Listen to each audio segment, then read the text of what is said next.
The A-button challenge has a deep history in Super Mario 64, originally pioneered by various TASers pushing the game to its limits with scientific precision, and later popularized by legends like Pannenkoek and Bismuth, who showcase just how few A-presses it takes to beat the game. But it doesn't have to stop with TAS. You can actually attempt the challenge live, in real time, as a speedrun. The category I am running today is 70's 50 A-presses. Why 50? Because it's the perfect balance.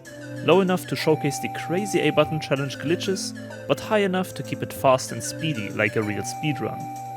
To make this happen, I had to learn all 120 stars with minimal A-presses first, then wrote the entire run from scratch, figuring out exactly which stars to include and how to make these strategies work as consistently as possible in real time. So today, let's just see how far we can push the real-time A-button challenge. Enjoy! Welcome to the 70 50 A-press A-button challenge speedrun that I have routed in the last couple of weeks and months. I'm very proud how far the route has come, because we had multiple route changes over the last few weeks, and this is now what I think at least the final product of the routing for this category. The run has basically one rule: you cannot press the A button more than 50 times. You can see on the bottom of the screen there is an A button counter which is hooked directly to my controller, so every time I do press the A button, that counter automatically increases, so you can keep track of the A buttons presses. But I will also, of course, tell you whenever we hit the A button, because I will commentate over this entire run to give you insights of what is happening, what to look out for, because there is a lot going on here, a lot of glitches that you probably have never seen before. We're gonna start with Bob-omb chain jump. There is actually a way to do lucky to skip as well, but we kind of don't bother with it because it is kind of slow. So yeah, how the routing works, like usually in the A button challenge, the goal is to press the A button as few times as possible, of course, like minimal A presses. But with the restriction of 50 A presses, we can actually use the A button to gain speed as well. So we have some stars, like for example Bob-omb chain jump here, the very first star, where we actually use an A press even though we don't really need to. We're gonna use a strategy called box clip. So you can see me here, I will take this cork box from the beginning of the stage and carry it all the way to the fence. And there is a way to get the star in 0 A presses, because you see the star is very high, it's like right there behind the fence, but it's too high to grab without a jump. So you could make a cloned Goomba staircase, but it takes like 15 minutes or something, so it's not really viable for a speedrun. That's why we use a box clip here, and rather just sacrifice one of the A presses that we have available to just like finish up the ending. And that's exactly what I love about this category, because it still showcases cool glitches like the box clip here that you wouldn't see in a normal speedrun, but it also combines the speed factor into the routing, into the gameplay, to not like clone objects for like 10 minutes straight without anything happening on screen. So in my opinion, this category is just like the perfect balance between speed, consistency, showcase, and challenge. Like it's a very fun but very difficult category to run. As you can see also, like even the normal cast movement here is very different. Like the only way to traverse basically are dives and slide kicks. Whomps is also a very difficult stage straight out here in the beginning of the run. Especially the first star, the Whomp's boss fight, is probably the hardest star in the early game. And what we're gonna do here is we need to first of all follow this casual path, because there's no other way to get to the second level besides using the warp. And now we are gonna see some crazy stuff. We need to get up to the boss fight. And for that, we manipulate this thwomp here with a very particular setup. I'm aligning here with a texture on the wall. This setup was found by my friend Trek. There's multiple ways to do this, but with this setup here, we align the cycle perfectly.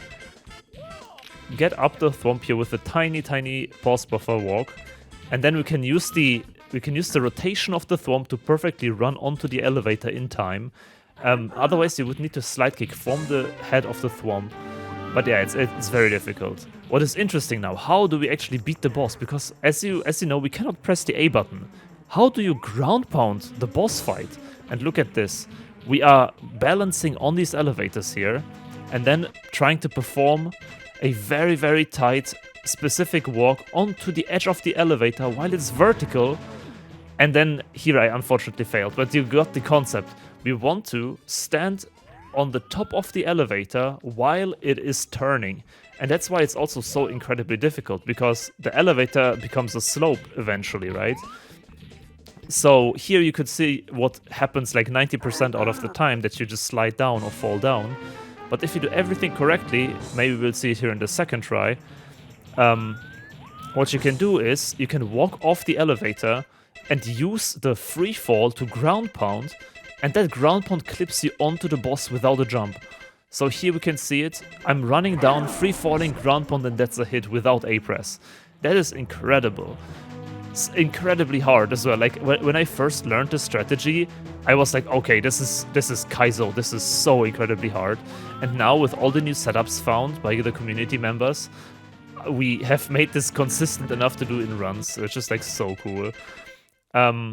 Also, you can see me pause a lot here. Pause buffering will be a very common theme throughout this run, just because it helps to get certain frames. But before we talk more about pause buffering, I am now counting the tiles on the floor, so I know exactly where the star will spawn, and we're gonna use one more A press here, because even though we can kill the boss in no A presses, getting the star is again a bit too high. But if we exactly align ourselves where the star will spawn, we can ground pound the boss and land right in the star with only one A press. That skips doing one more of these like super difficult elevator sequences, but also we use the A press already at the same time to grab the star. So that was Whomp's boss.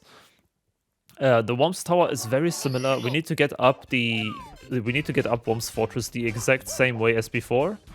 And then we are using one A press to get on top of the tower here. But yeah, let me talk a bit about pause buffering more. So we're gonna use pause buffering a lot, because it helps us to like certain visual cues are required in this run to, for example, right here, I'm checking exactly on the wall behind the thwomp, the elevator goes up and down, right? And I'm waiting for the elevator to hit a specific texture, so I know exactly which cycle I am on. And here again, I'm aligning Mario with the black texture behind him on the wall. And all of these kind of texture setups are, well, rather precise. And especially when things are moving, for example, here with the thwomp, I'm pausing once to get exactly the right frame when I need to start moving up. And same here with the elevator, like when I should start running down the thwomp. It just gives you more leeway and also more control of Mario, because you can like every single frame input a different direction on the stick and make very precise adjustments. So yeah, here we used one A press to jump up the tower. There are ways, incredibly hard ways to get this star.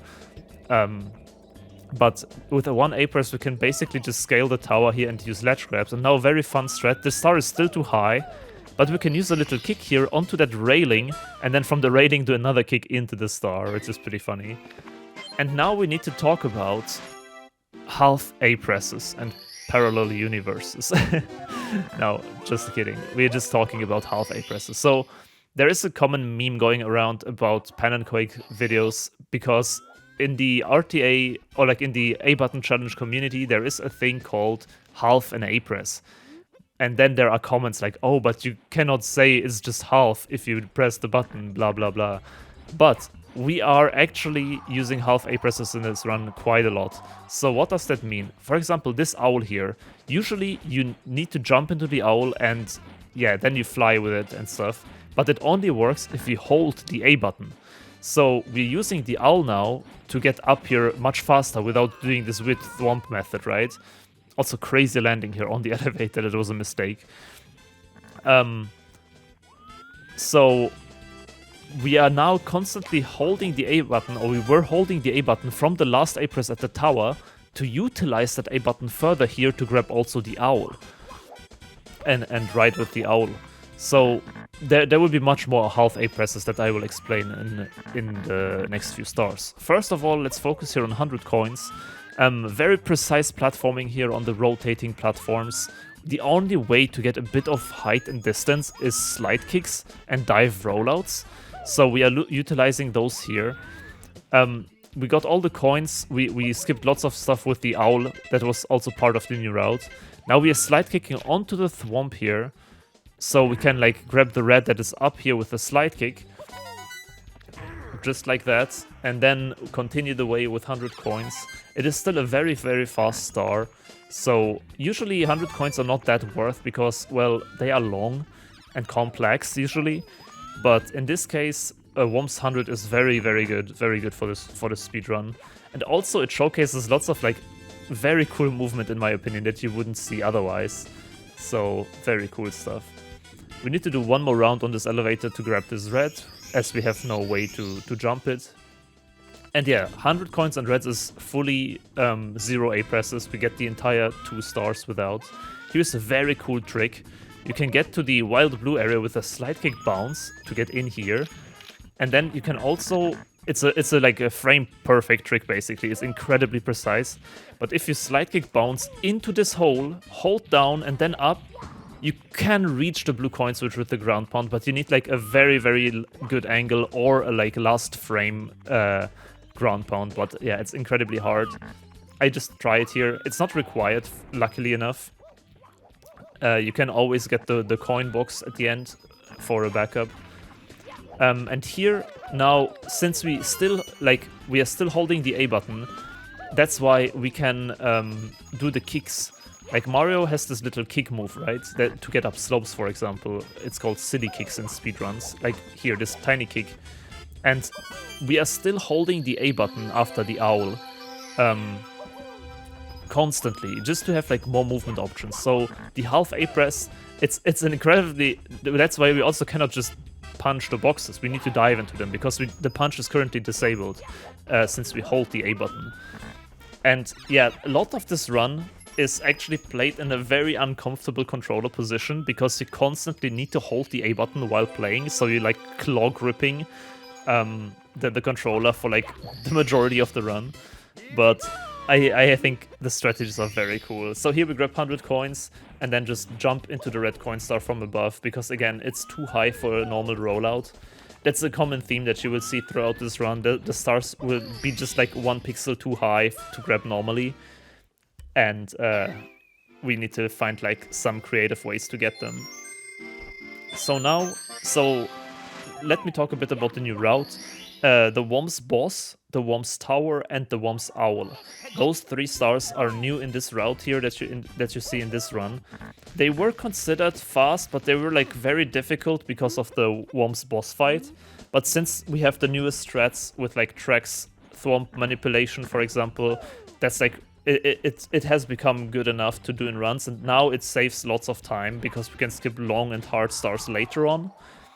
And for the owl is also 0 A presses. You do need to release the A button though, and perfectly ground pound onto the star. And if you miss, you are kind of in a bad spot.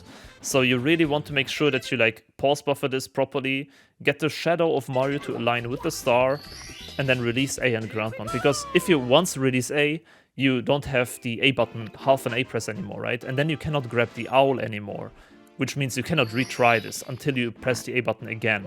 And like the other A button presses are already routed with other stars as well, so we cannot just release it. So you really want to hit that, long story short. Next up is Cannonless. Cannonless is like pretty funny star. It's basically like in the visual speedrun. In one of the more advanced strategies, because what we're gonna do is a texture setup. Again, we cannot jump, we cannot backflip, we cannot do like the classic sock folder method with a backflip, punch, C left, get up and stuff. What we need to do is align Mario here with a texture on the plank and then do the Cannonless from there, which is like pretty reliable. I think, unfortunately, I do fail this in the run a couple of times. So what I use here, the plank has like a certain texture. And what I do is I align Mario's left foot with that texture. So right here, and then I do the Cannonless, and I fail it, as I imagined. I do remember that this run has had a very jank Cannonless, unfortunately. But usually it happens like first or second try maximum. It's not that hard of a trick once you know what to do. The problem with Cannonless is it's such a precise star. Like if you have looked into like the frame data for the star, basically this plank is full of like holes that don't work. So there are like positions that work and positions that don't work, and it's like in the 1000th precision of a unit kind of deal. So as much as you can line up with the texture, it still will always be a tiny bit random if you hit that the right sector of the plank, basically. So yeah, I missed it twice here, very unfortunate. I hope I get it now in the third time. It's the good thing about the blindfolded setup that we have in blindfolded speedruns, because there we are like, oh, another fail. In the blindfolded setup, we have a guaranteed way to get into a sector that works, basically, which is like why this is such a powerful strat. But like with the texture setup, you will never have 100% guarantee. It's like way too precise. So all you can do is like really try your best to align and then hopefully get it. But yeah, very, very bad Cannonless. I lost lots of time here. I lost a lot of time here. Which is funny, because this is like one of the few stars that are not much different from visual speedruns. But hey, happens to the best of us. So, Wild Blue, the last star in Whomp's Fortress, is gonna be basically what you saw in the 100 coins already. We need to go up the stage and then do the slide kick bounce to reach the Wild Blue area. So how slide kick bounces work is you can do a slide kick, and every slide kick upon landing bounces you up a certain height depending on your like speed and on the height that you have fallen before. So also on like I think the surface properties of the stage, but like here for example, we're gonna slide kick with some speed onto the slope, and then we like bounce super far because it's like a tilted floor, and we also fall down quite a bit before we land, and with that we can do like crazy jumps. So now we come to one of the hardest parts of the run, which is Pete's secret slide. And it's not the slide that is hard, but it is entering the stage, because you need to do a very, very, very precise dive rollout. Yeah, let's get a first try PSS entry. What do you say? And I will just let you watch this here. Look at this.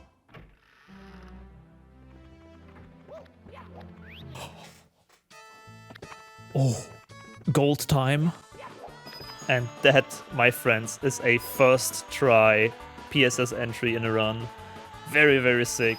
So basically, it is very hard to get enough speed in this tiny room to actually do a dive. And you not only need to do a dive, but you need to do a dive with a perfect angle and perfect spacing to get enough height. You basically need to reach the painting at the moment Mario's dive rollout is at its highest peak, with a good angle as well. So yeah, just incredibly hard stuff, and we just winged it first try there with the wiggle setup, first up right, then up left. But we need to do it one more time for the second entry of PSS. Okay, one more time, first try. What? Am I a gamer or what? Yes, you saw that right. We did get PSS first try 2 times in a row in the run. Absolutely goated. So I have lost more than 5 minutes to this entry before. It is really incredibly hard, so I cannot overstate how difficult that rollout is. So we are up to the next star, another A-press unfortunately. This box here is one of the few stars that are still not solved, even by like TASers.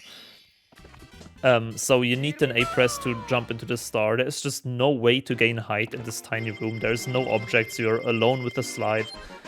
So we need one A-press to jump into the star there.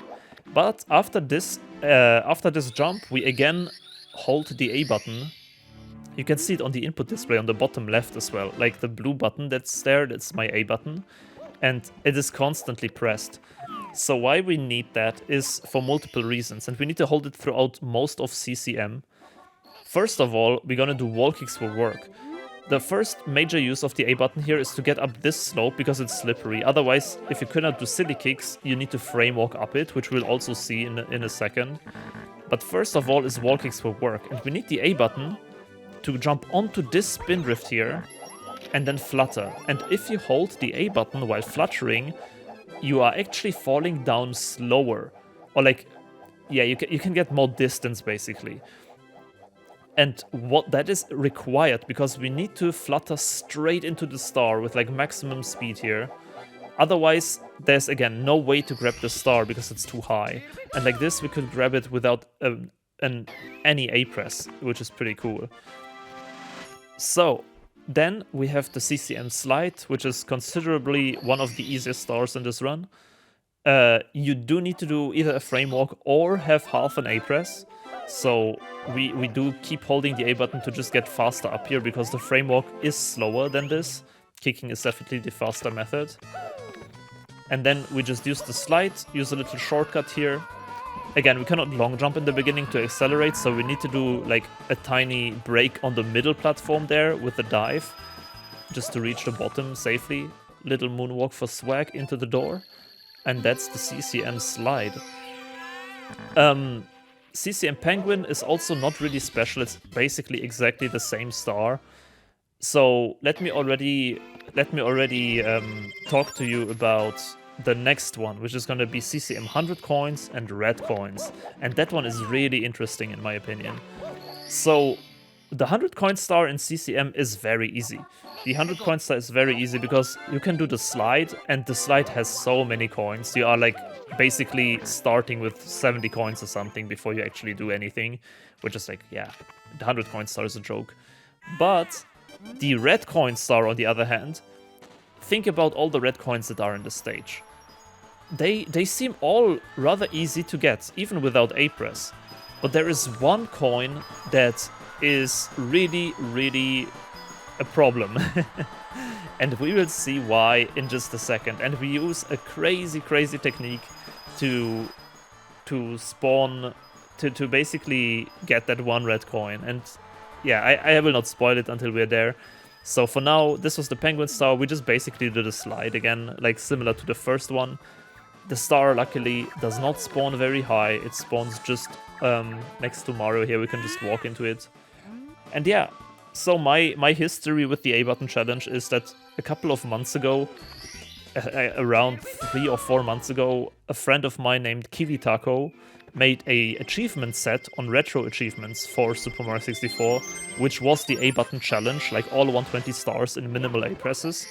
And I always had interest in this category, but I never really looked into it. So that was the perfect time to like check it out. And the last, after I learned and got all 120 achievements, I challenged the final achievement, which was doing a 70-star run in 50 A presses, as a like proof that you have really mastered the game. And I've done that the first time in like 5 hours and something, and it was so much fun, and it was such a unique thing that I was thinking like, oh yeah, we could definitely make a full speedrun out of this, and it would be like such a cool showcase for marathons and stuff, that I just continued going for it and like improving my times, and especially improving the route. I think the routing work has been the most important so far. So yeah, by now, as you can see on the splits, this is like my 22nd attempt. It wasn't that much for sure. I did like 3 or 4 full runs, and we got already a sub 3 hours now, which is pretty cool. So yeah, let's go back to the red coins. So we are at 75 coins. I need to keep very, very precise track of my coin count here. The coin count is very important. So we're gonna grab some very specific reds first, and then we have to slide down, and we need to set up exactly either 97 or 96 coins. One of the two. So we have a 92, and then I know there's a 5 row, which is perfect for 97. roll out here, get this coin, it's 99, and now comes the problem child. You know, there is this one red coin here on the ledge. You need to actually grab the elevator there and like grab it from the other side, but the elevator's not here. How do we grab it? We are stuck here basically. And what we're gonna use is the 100 coin star. We're gonna do a rollout into the star, clip onto the edge here with the star dance, and we are basically freed from a soft lock because there's otherwise no way to get out of this position with the red coin. So it's a very, very cool setup that utilizes the 100 coin star not only to get a star for the speedrun, but also to get out, or like also to help out to get the red coin star. There are some other ways to grab it. You can activate the elevator from below and then like race it and then like jump back onto it while it goes down and stuff. But this is just like such a cool way of grabbing it, and it's so fast and you get 2 stars that I definitely included this in the speedrun. I think it's such a cool thing. It's a glitch called Star Dance Clip. Basically, while Mario is grabbing a star and then like in the air, there is a glitch that he can still ledge grab objects. Also, here's a very, very precise, because the red coin star again is way too high, so we need to jump from above, and for that we need to do a slide kick around this wall. It's not super precise, but it's decently difficult, and then we can drop into it. So yeah, the Star Dance Clip works in a way that while grabbing this star, while you are in the animation after jumping into it, that fall animation actually has the property that you can ledge grab stuff. And if you ledge grab stuff during an animation, it just clips you on top of it and then plays the animation. So that's what you saw here. We basically just grabbed the star and then he clipped up, and then that's GG's without A press. Here we go for the little penguin. I am testing a new strategy here that I haven't really practiced before, because I wanted to get the little penguin without A press, so I can keep holding the A button for 1 more star. But I decided to just release A to be able to punch him normally, because diving into the little penguin is very hard. And now, surprise, surprise, once again, the star is a tiny bit too high to grab normally, so we need to take another round here to the warp, and then drop on it from above. This one is a bit more tricky because it's pretty far out. We need to go here. I align here with the sign and then slide kick. I was a tiny bit too short. I'm trying to save it with a dive, but a tiny bit too short. So need to do 1 more round. And yeah, this category has a lot of these like tiny visual cues that you go for. It's very, very setup heavy. You cannot just wing stuff, if you know what I mean. So you need to, like, here again, high use of the pause buffer to look exactly at Mario's shadow. I'm following Mario's shadow there to see like the line of the fall. If I see that the shadow is going too far upright, then I can like readjust with the pause buffers to down right to like get to the star. Pause buffering is just very, very powerful. And then the last star for CCM. Now, since I released the A button, we need to actually do a frame walk. Look at my stick. Like, what you need to do for the frame walk here. Perfect, first try. What you want to do for a frame walk is hold into a direction and then neutral. Hold into a direction and then neutral. So you always need to exactly reach the neutral state on the stick. It's not like frame perfect, but it's decently difficult. You probably know this technique from visual speedruns actually, because people do it in JRB at the pillar. There is this one pillar star, where the cannon star, where people nowadays frame walk up the pillar and then jump from there and wall kick. So that's pretty cool. Again, head star, very free, but look how high that star is. How can you grab it? And luckily enough, there's a spin drift here, so we can use it to bounce and straight out fly into the star. I find it so fascinating that all of these problems that we face have like solutions readily available. Like, this spin drift is like a paid actor, man. Like, it is literally only there for this A button challenge, I feel. It's so funny. The next star we are grabbing is Wing Cap Reds. We're gonna do it in 2 steps. First, we're gonna press the button, because otherwise, if you fall down, or like if you are standing here on this platform, there's no way to either grab the switch or the star. So you want to be as safe as possible and just like do it separate. Then we just collect the the red coins. And as you can see, we have already 17 stars in 4 A presses only, which is pretty cool. Like, it is much less A presses than you would think it is, with all the crazy strats that we have. One big problem where a lot of A presses will come are Bowser yes, stages. Exactly. But look at this What's first. up? Are you kidding me? I hit an invis wall. So yeah, that was a classic invisible wall. Our good friend pannenkoek, you might know pannenkoek 2012 from YouTube, doing lots of video essays about the A button challenge, popularized it over the years, absolute legend. Recently also published a video about invisible walls in Super Mario 64. And well, we just hit one of those mid-flight, perfectly in the path to the star. So unfortunately we had to redo the whole thing. But hey, it happens. So that was Wincap Reds. Next we're gonna go to BBH Ghost Hunt, which is an incredibly hard star to do. Simply because there is one problematic part at the end. There is the staircase that rises after you kill the big boo. And yeah, how do you get up to the second floor is the big question. So in general, BBH is rather a slow stage. You, especially without jumps, you kind of need to just walk around, open all the doors, kill all the ghosts. So it's a very, very slow stage, especially to retry.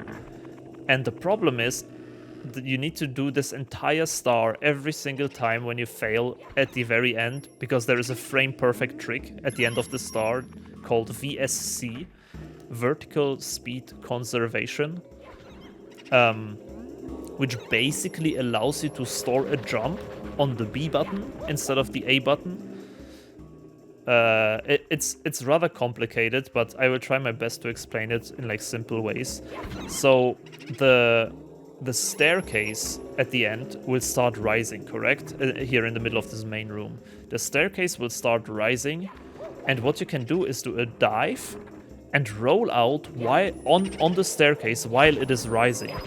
And that rollout, if you hold neutral on the stick, you actually store the speed of the stair rising to the next time you exit the surface, or like you enter a free fall. And yeah, the problem with this is it's frame perfect here to, like, it's not really frame perfect, but you need to get a frame perfect pause on the frame 1 when you exit the platform. So I'm doing a setup here, setting up the dive, the platform is rising, and now I'm setting up my angle. I stored it, and now I punch off the stage, and you can see for a tiny bit now. You see, I got like a tiny jump, but unfortunately I hit this tiny pillar on the left side, so it ate my height. It's just incredibly precise. You need a very good angle, and you need a good angle, you need a frame 1 pause basically. So it's just very difficult, and since I don't want to spend so much time in the speedrun to retry this entire star, because you need to do all of the ghost kills again if you fail this. In my current route, what we do is we try it once, and if we fail it, we use one A press to just backflip into the star, and then later on we need to save that A press again, because my current route has exactly 50 A presses routed. So now we are basically -1 A press, which is not good. It means that later on we need to do some harder stuff to save it back again, but it is also not the end of the world. So Dark World is very funny. It used to be very difficult, but we use 5 A presses here. A lot of A presses go to waste. First, we need to slide kick onto this elevator. And the problem with Dark World is you can do it in like 0 A presses even, but every single A press save that you can do in this stage is so incredibly hard that it's like so not worth it to do in a speedrun. It's much more worth, like here's 1 A press. You can do another VSC here with a buggy collision of the fence, which is like, bro, I don't even want to do that with save states, probably. Then here you can do frame walks on these tiny seesaws to gain some height and do like precise slide kick bounces. So once again, we use one A-press here to just set up a side flip here to the second platform. Then we use 2 more A-presses to do a triple jump up here.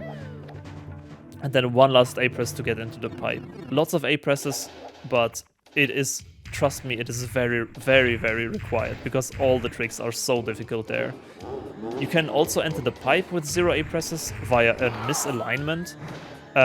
It's like a unit perfect setup that you need to do, multiple frame perfects. It's very, very difficult.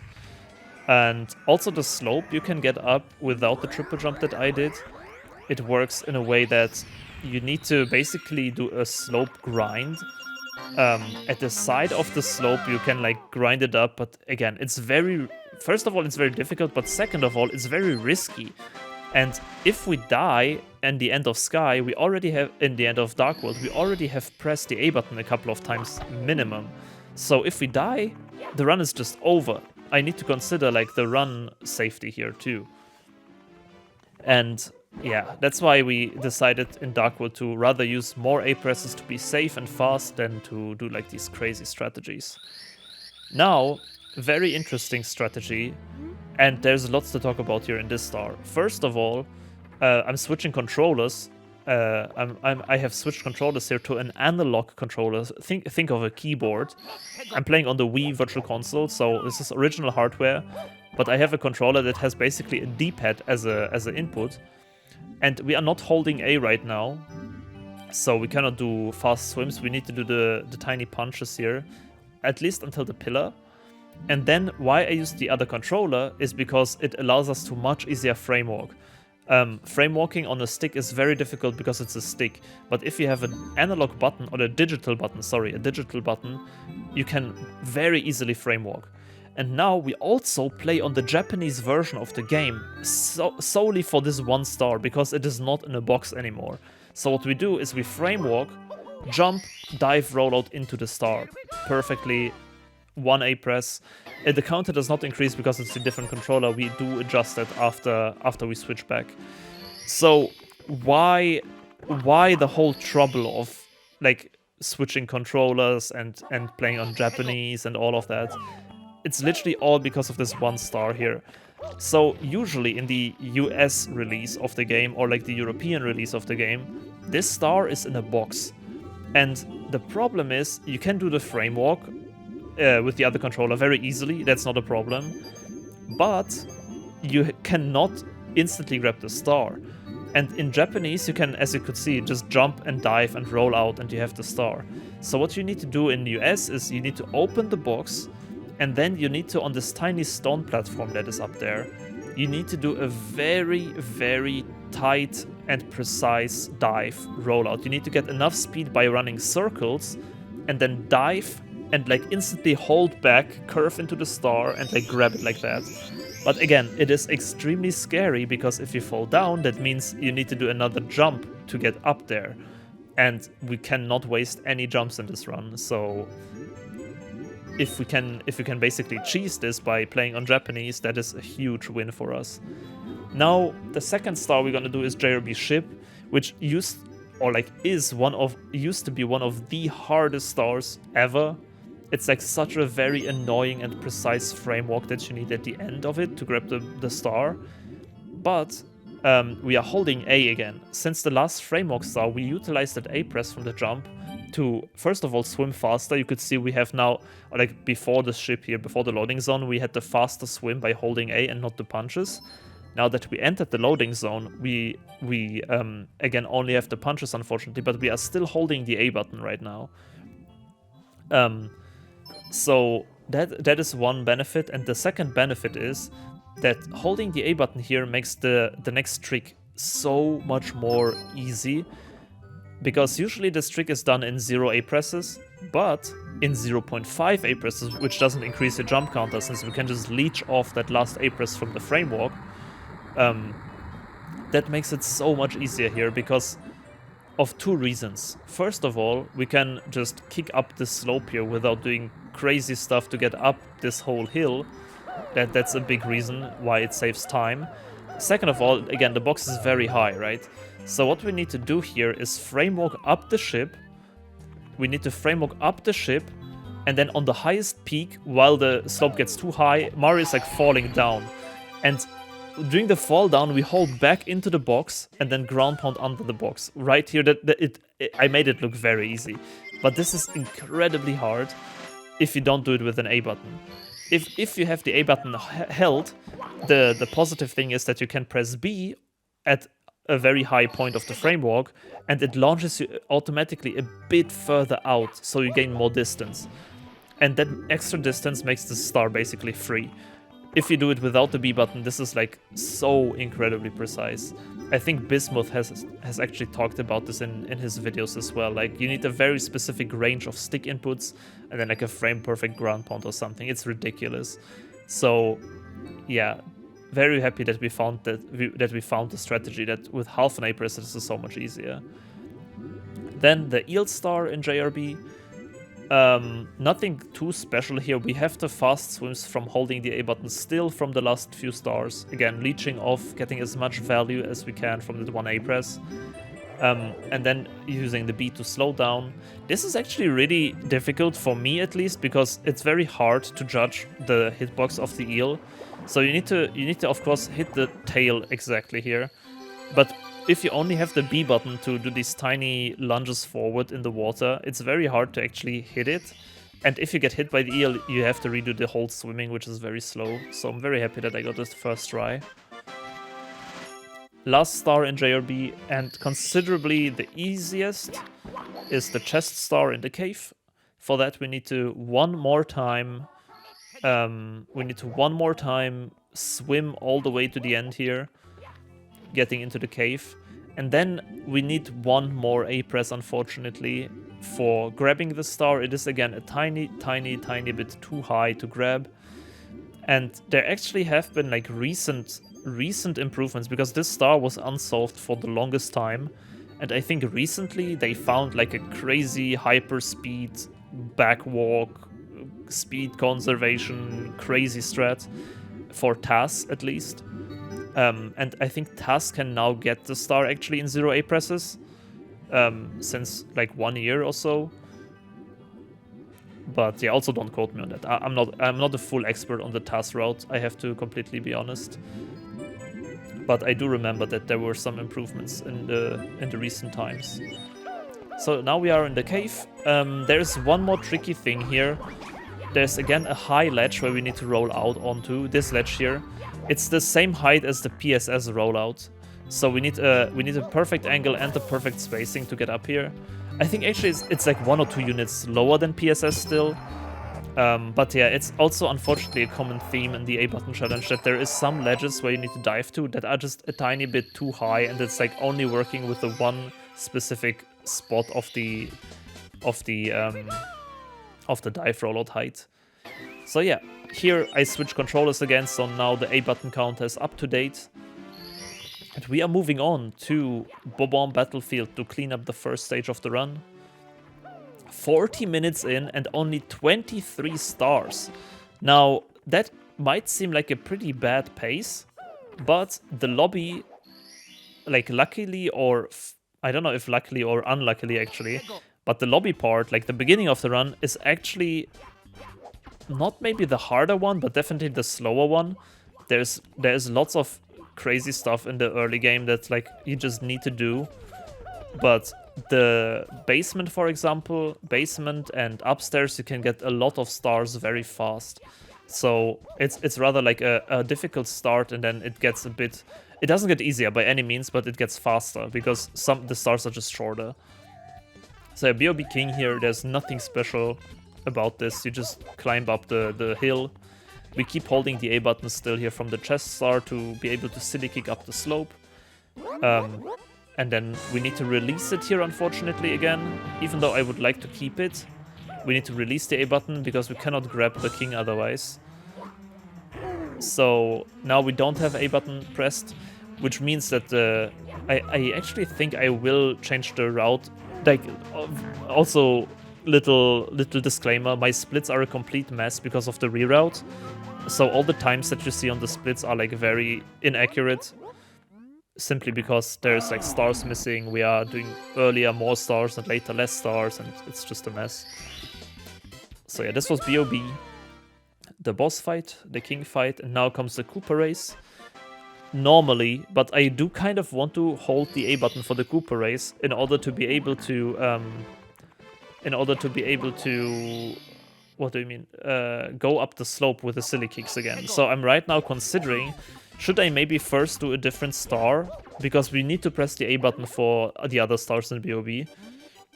So do I do the Cooper race later, or do we just go for it now with like an alternative strat?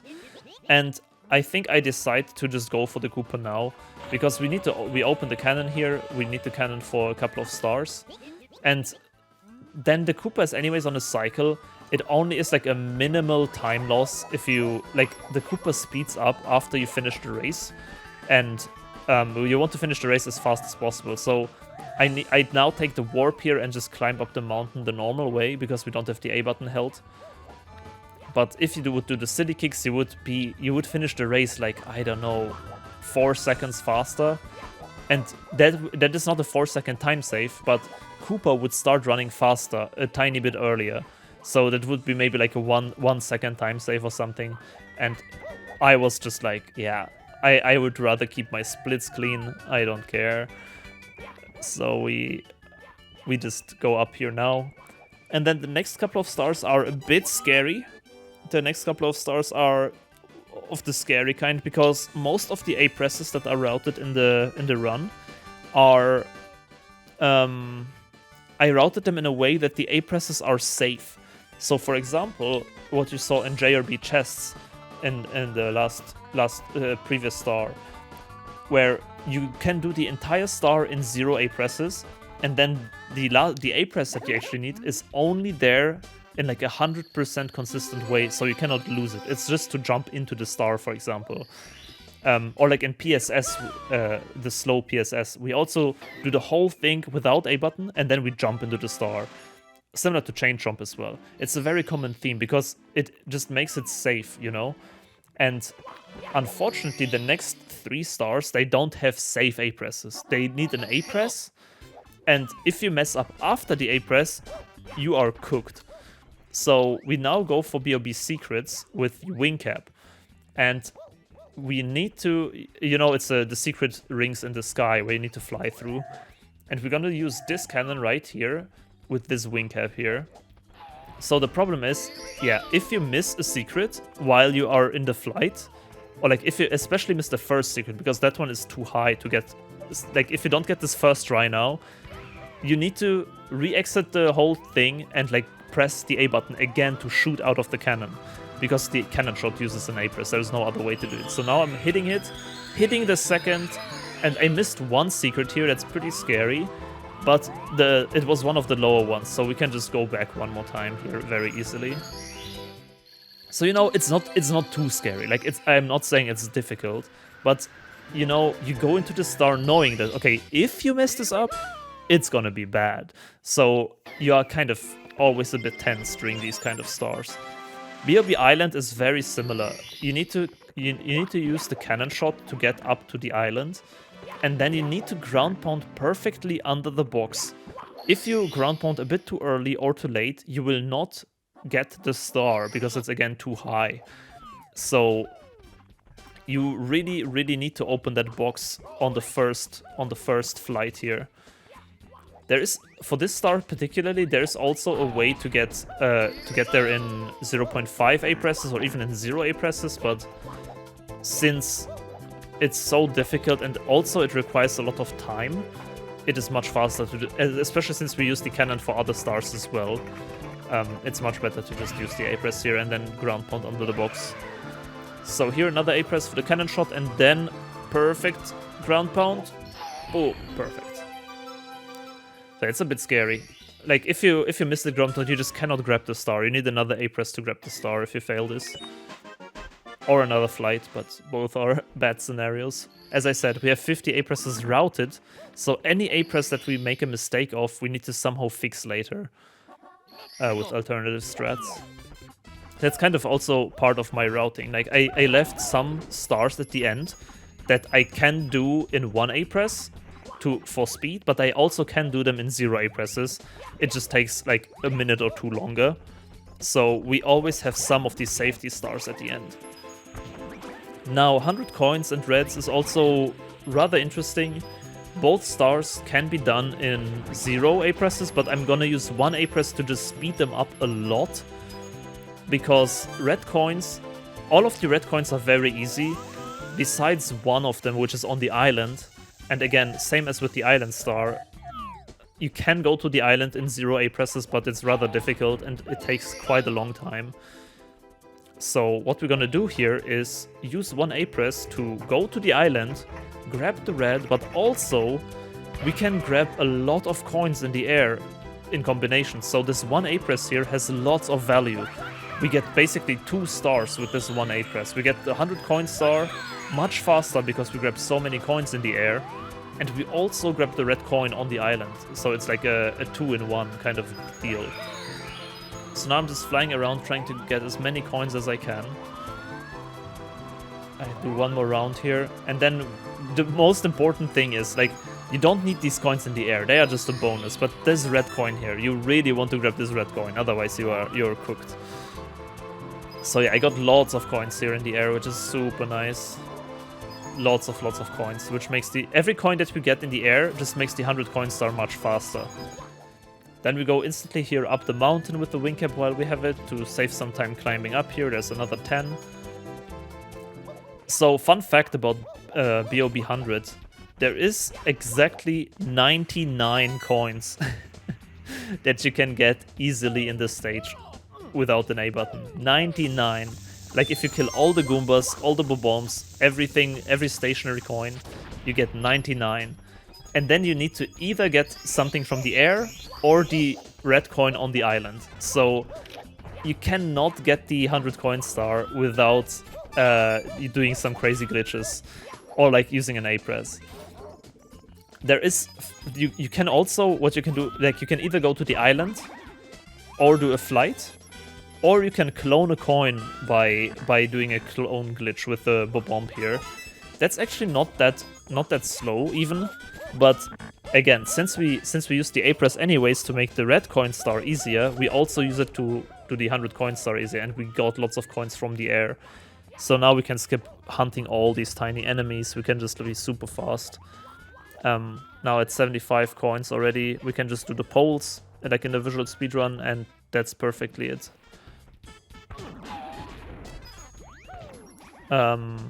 Yeah, we need exactly 3 poles even. We can skip 1 in this scenario. Fun fact about these poles, you saw how the coins spawned up on that pole and they might seem unreachable. It's actually a little bug in the game that, like, if you walk far away from the pole, the coins will automatically fall down. So you see that 1 coin, it's too high. I'm gonna walk away off screen. And now when I look back at it, it's gonna be down. It's like a very easy little glitch that you can do if you'd like. Also, I did not skip a pole. I could have skipped a pole if I grabbed the Goombas, but I determined it was faster to just do another pole here. And that's Bob 100 and reds in 1 A press. Pretty cool. Pretty cool stuff. Next up is another very dynamic route change that is very new. We are supposed to grab the BBH merry-go-round star now. Only that. We are also holding the A button right now. That's the crucial part. Why we do BBH in 2 sessions and not 1. Because for Ghost Hunt, we cannot hold the A button because we need to try the VSC, and the VSC requires punching. So that's why we do it in two different occasions here. So now what we're gonna do is a dynamic route. I am usually supposed to go for merry-go-round, but we have 1 shot at a trick, similar to the VSC. We have 1 shot, and if it fails, we cannot retry it, which is a book bounce. So you see those red coins on the bookshelves? We are trying to get 1 of these red coins, because similar to Bob 100, there are exactly 99 coins in BBH as well that you can grab without the A button, but just not enough. You need to either do a VSC or do a glitch here with, like, what I do now, which is the book bounce. And the book bounce is usually incredibly hard, but I found a way to do it in 0.5 A presses, which is a bit easier. By manipulating the boost. I'm manipulating the boost to go into a certain position here. That's why you see me walking around in the room so weirdly. So I'm manipulating the boost here. I now, because there's 2 boos and only one of them is correct, I need to figure out which boo is the correct one, and it gave me a very bad, unfortunate pattern here. Again, unfortunate pattern. It was like, what I want is that one of the boos goes to the right, and then I can identify which one is which. And now I can see the one boo is going right, and now I have the correct boo behind me. So now I'm spawning the book to the right, making it big, and then using a kick bounce onto the book, get the red and the blue, and now we have enough coins for everything here.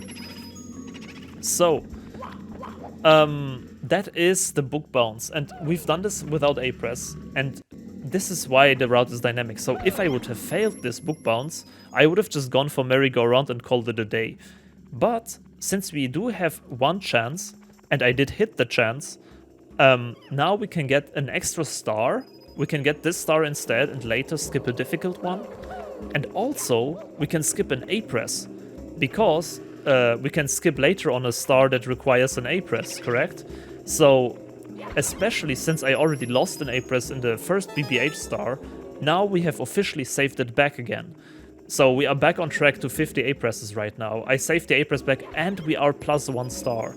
So even though this might have looked pretty slow, we have saved a lot of time by hitting this trick here, the book bounce.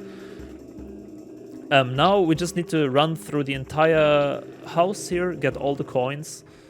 And as I said, there's 99 coins that you can grab normally. And since we got the book bounce, we have 2 coins extra, which is 101.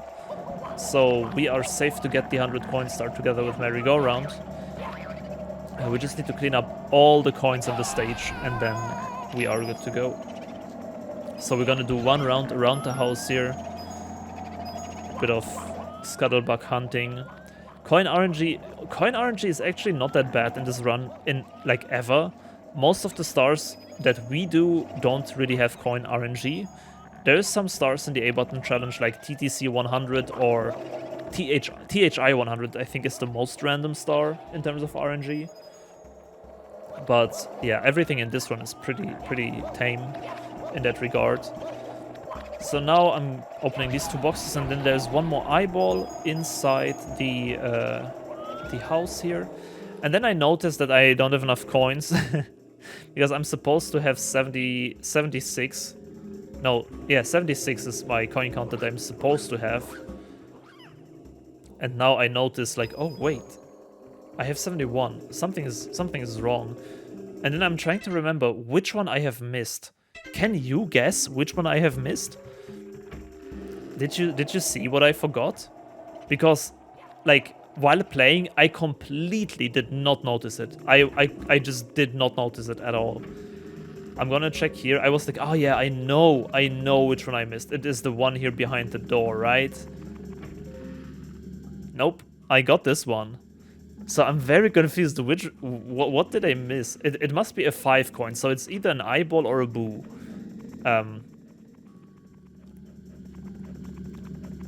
And then, yeah, there's not much options left, I guess. So we are walking around, and it is indeed one of the boos in this room here. It is the boo that we used for the book bounce, because we bounced on the boo, but we never killed it. And I was 100% convinced that we did, because like there was just so much going on during the book bounce that like you really didn't notice, I guess. But yeah, it's very funny that like I forgot that. It unfortunately lost quite a lot of time. We lost like more than a minute to forgetting this boy. But I find it pretty funny. Free time save for next time, man.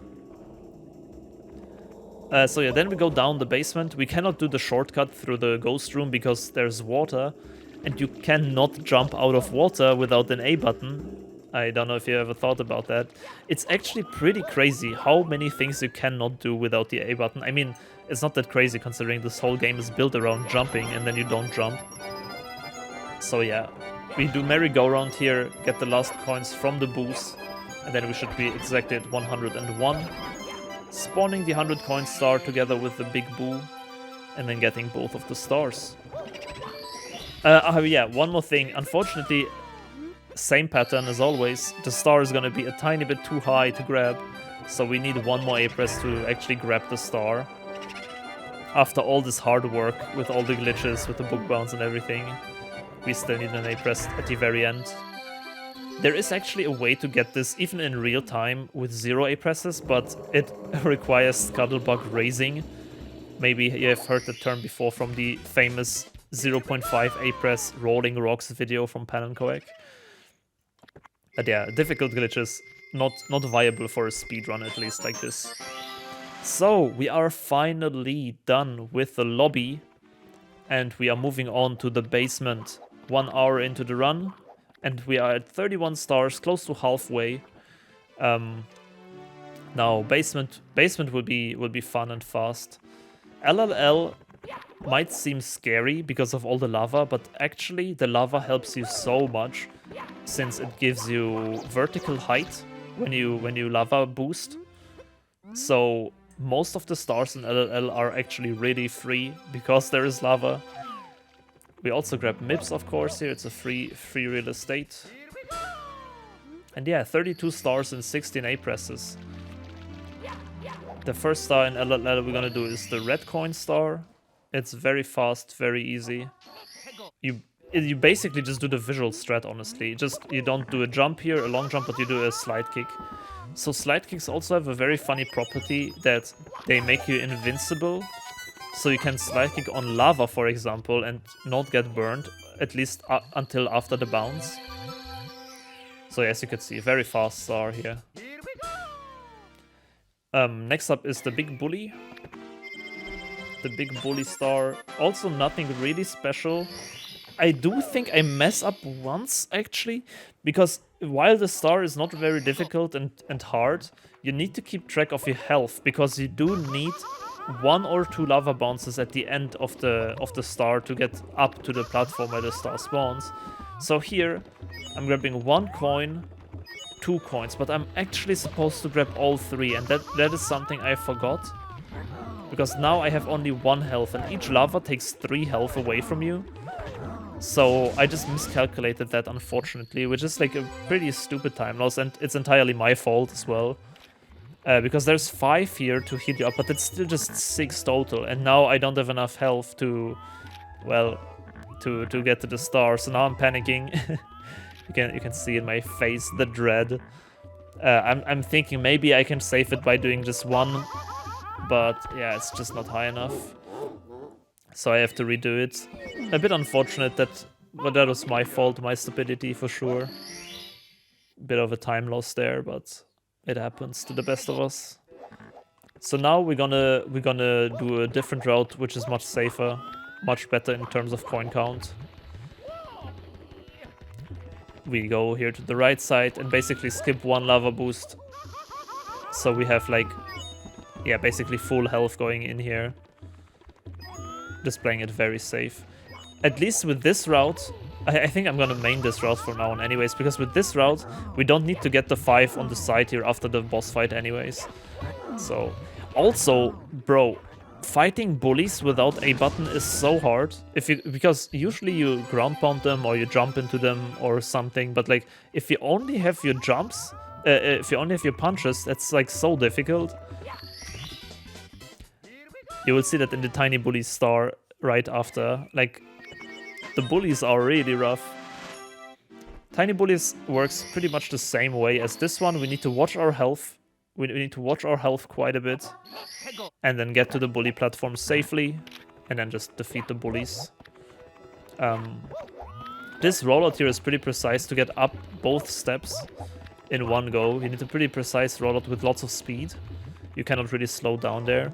Here I'm using a jump dive to get over here without damage, a jump dive to get up this path, the snaky path, then a dive roll to just skip a tiny bit of movement. Using the box here to safely get to the bullies.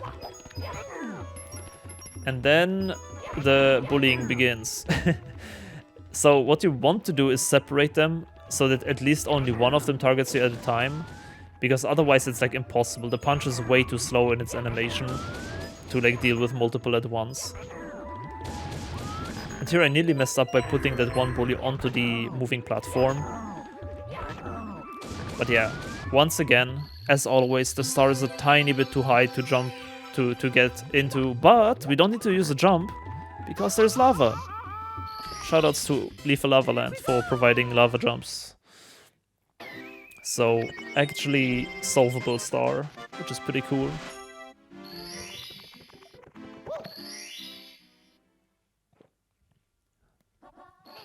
Alright, next up is the log star. The log star is also incredibly easy. This one is like one you could recommend people to try like when they first time play the A button challenge. You can even do the star damageless. I do think in the retro achievement set of the normal Super Mario 64, this is actually a challenge achievement. Like just get the star damageless without A button.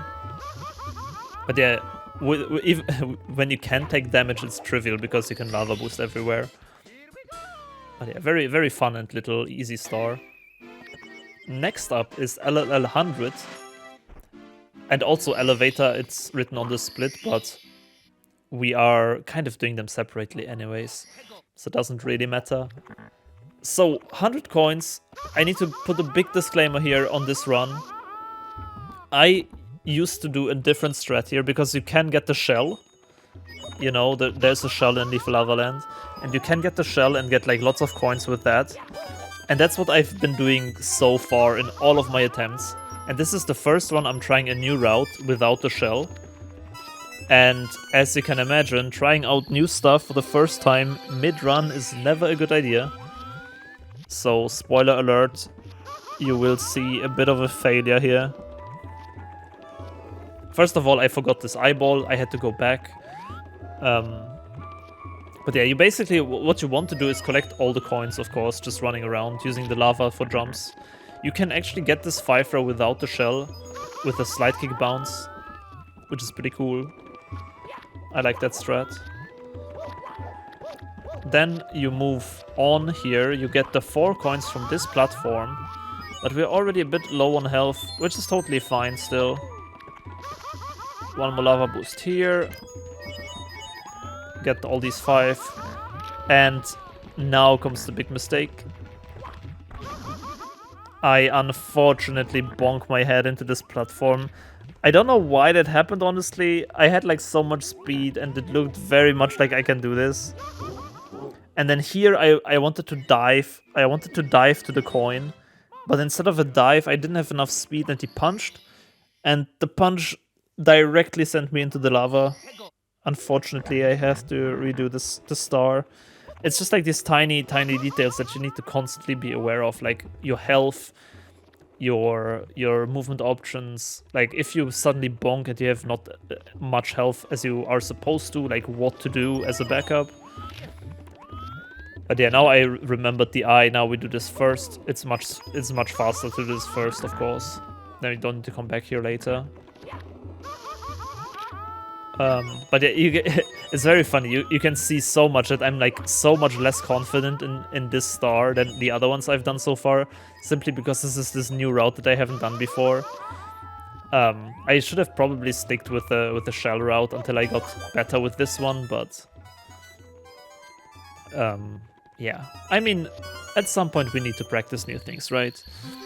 Now, the big problem is the puzzle here is on a cycle, because it does spit out 5 coins that you kind of need once the puzzle finishes. So I'm trying to kill a bully here while I wait for the cycle. Unfortunately, the bully coin went flying into the lava. So I'm waiting for the puzzle, get the coins, and then we continue our route. Getting again the 4. Going here to this platform. And now we are basically back where we failed last time. Unfortunately, very bad cycle with the other platform. We need to wait here. Just juggling with the bully to not get hit into the lava. And then ledge grabbing it. And now what we want to do is, yeah, get coins. We preferably want to get these coins, but again, very, very tight. Ooh, I just healed up and died at the same time. Land on the platform. I definitely should have first gone to the tiny bully platform, and now we have another problem. I don't have enough health to do another lava boost onto the bully platform because I took an additional fire. So what to do? I on the spot come up with a new backup. I haven't tried if it's even enough height, but doing a dive rollout here perfectly works. And then we can use the box to get back to the bully. So very, very clutch backup. But yeah, just like, it's so funny to me that like, just being unfamiliar with this new route made this so much slower and so much harder than it should be. But yeah, we got this, so. Next up, we go for all of these coins. Get the eye. Again, constantly very, very scary with the amount of health that we have. So make the eye look at us. Get the 5 coin, and then we are already very close to 100.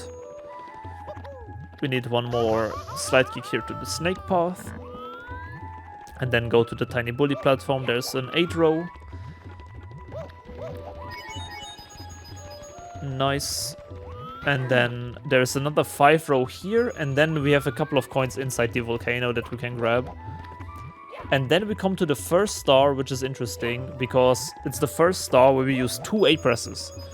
2 A presses, and we do it simply 100% because of speed. There's no other reason why we would do this. So we're gonna go for the elevator star, which is 2 A presses, but the star itself is just so fast that it's still worth to sacrifice all these A presses to just gain speed. Now, unfortunately, I spawned the star in a very stupid spot where I need to get lots of speed for a dive rollout. I could also lava boost, but I'm an idiot, and I walked twice into the lava here, nearly dying with 100 coins. So now I cannot take any damage anymore. I need to be very careful here with the fire spawners. Getting enough speed. Very, very Monka moment.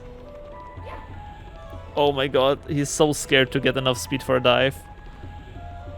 Oh, turn around, nearly getting flamed there. And there we go. Easy every time. So, yeah, since we don't have health, I just decided to die and re-enter. And then we're gonna do the elevator star for speed. 2 A presses, simply to speed up the run. Get a very quick star out here. There's, funnily enough, not that many stars that we have to like replace stuff. We have a couple of replacement options in like 1 A press, but they are all getting rather into slow territory.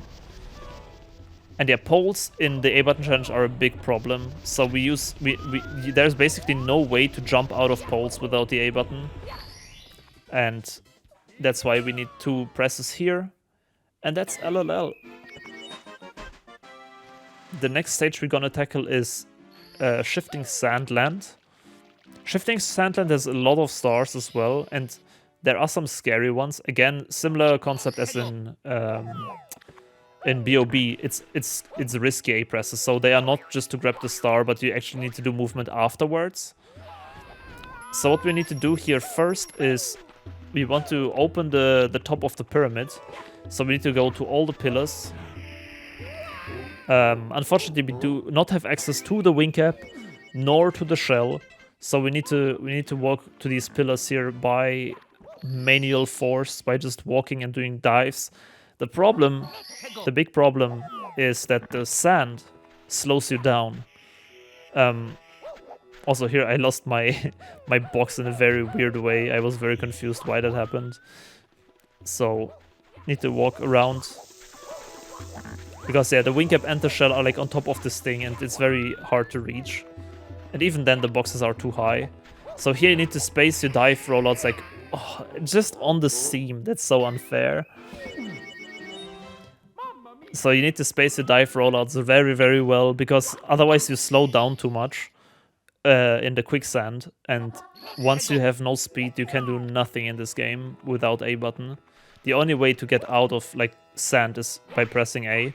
So you need to just keep your momentum going.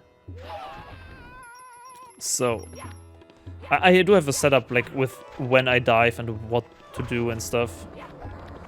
So here we are finally over the first 2 pillars. Using dives whenever we can to speed up things. Doing a risky little dive rollout there over the gap.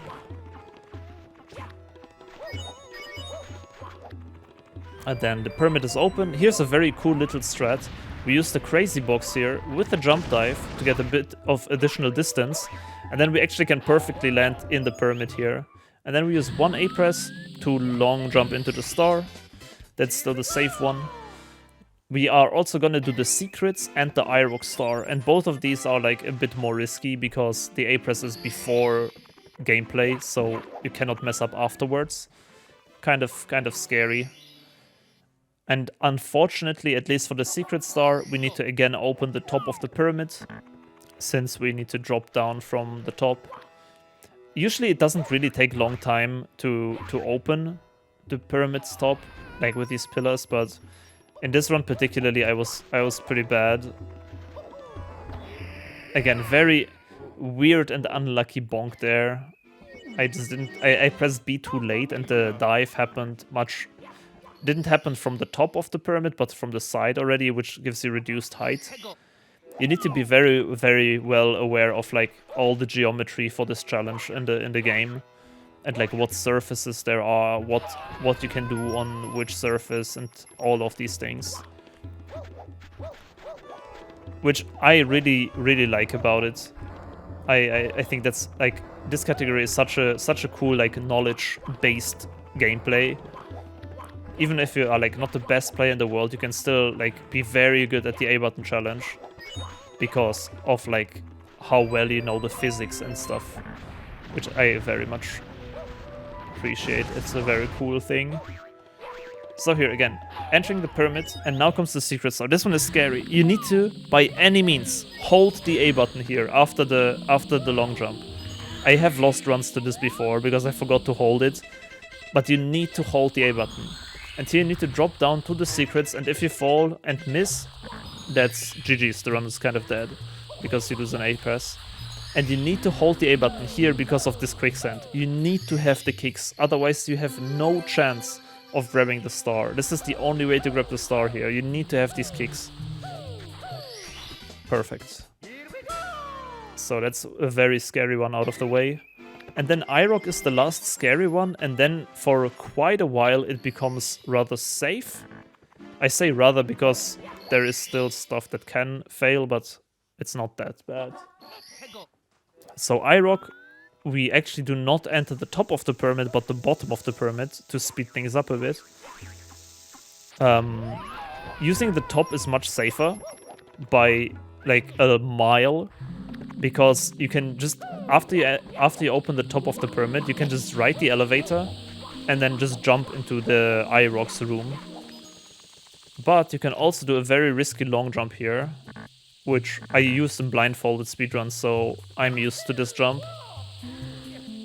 So 1 A press here to get up, and then you do, instead of like going into the hole with the jump, you do a jump kick against this pillar. A kick, not jump kick. And then you can get to the iRock's room. And the iRock is very, very interesting.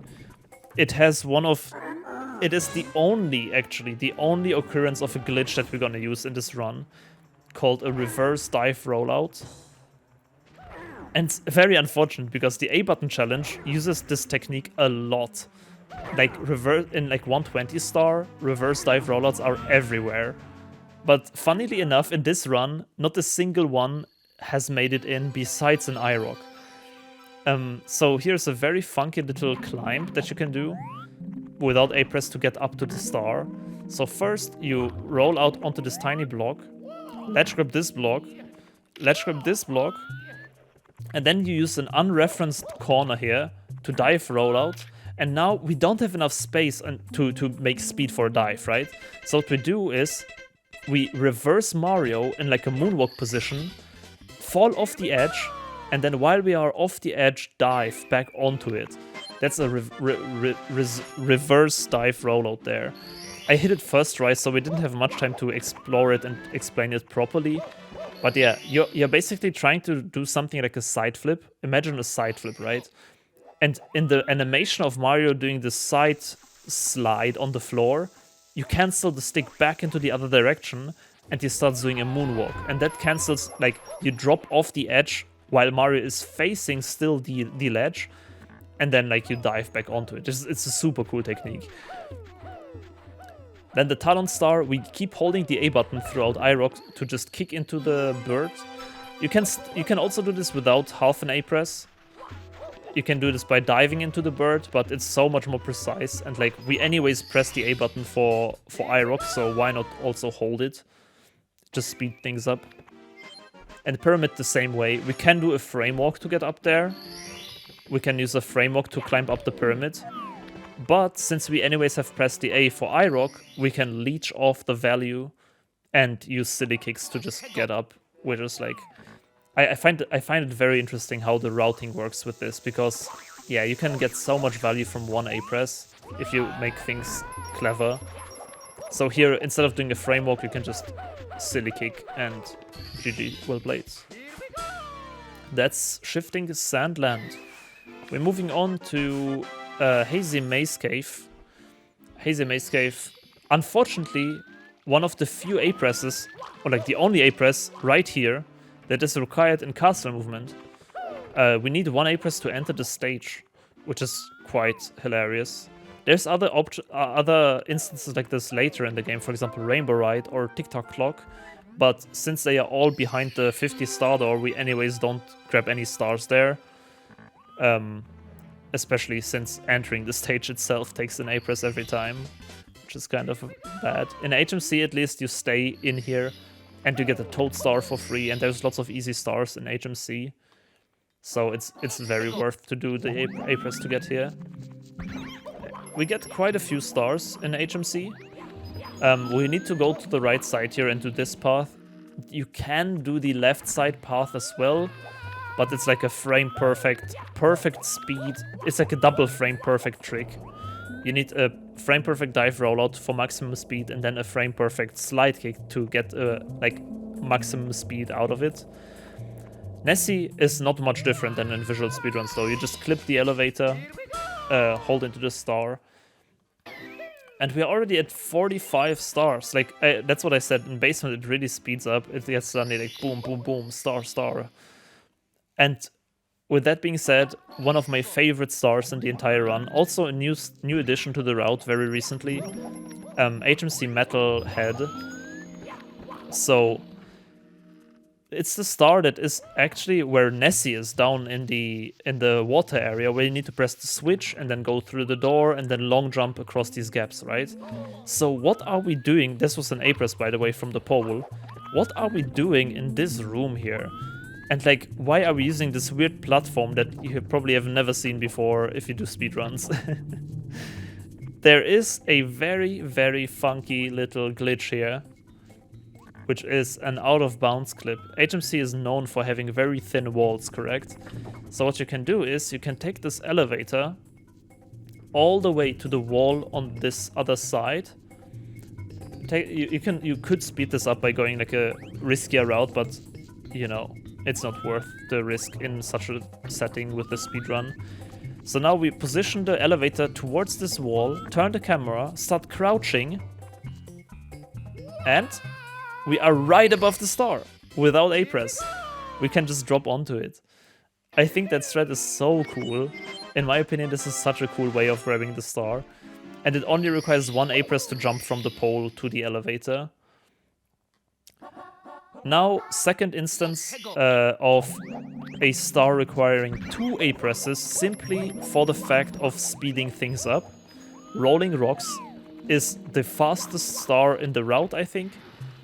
And it requires two A presses. Two A presses here. Again, we could route this out if we would want to, but it is just so worth to grab a star like this if it's so fast that like we have the A presses to spare, really. So yeah, roll out here to the Rolling Rocks area. Oof, jump scare from the rock. And then we need 2 A presses for 1 side flip and 1 wall kick right here, which brings the total count to 25. Half of the A presses are used up, and we are at 47 stars. Fun fact, I'm already gonna spoil you here. We are only gonna press the A button 12 more times for the remaining stars. The main reason for that is Bowser in the Sky. Bowser in the Sky, unfortunately, is a very vertical stage. And we just need a lot of A presses to get to the last Bowser fight. That's like... So the actual run to get 70 stars can be done in a very low amount of A presses, actually. Like, even in like real time and all. This run that we do right now uses 37 A presses to get all the 70 stars. And Bowser in the Sky alone, the last stage to get to the final fight, takes 13 A presses. The last stage is just very, very bad for the A button challenge. So this was Toxic Maze. There was nothing really to talk about. We used 1 A press to side flip up to the little cave thingy, and that was it. And now the last star that we go in here, which is actually not in this stage, but in the Metal Cap stage, is Metal Cap Reds. It is a bit on the slower side, but it's very safe, and it only requires 1 A press as well. So we're gonna do the exact same thing with Nessie. We're gonna clip down to the lower floor here. Now there are ways to get into Metal Cap without an A press, but they are so hard. You need to build like hyper speed in the water and then do like a frame perfect release on the island and shoot towards the Metal Cap. But yeah, in the speedrun we can do a tiny frame walk here. I'm not on the framework controller, so I'm actually pause buffering the framework here. You can see on the stick, I'm alternating between neutral and not neutral. And then we just walk. And I completely slipped down there because I hit a weird slope on Nessie's head. We just kind of walk down to this grate? Not sure how it's called. So just this very tiny framework here is required. And then we just walk down. And then use 1 A press to climb this ledge here. And then the rest of Metal Cap can be done completely without A press in a very fast manner too.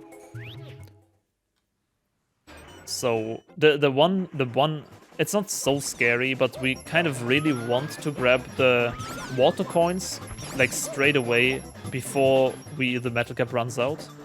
If you don't manage to do that, you can still manage, but you need to press the switch. And pressing the switch without A button is really tricky.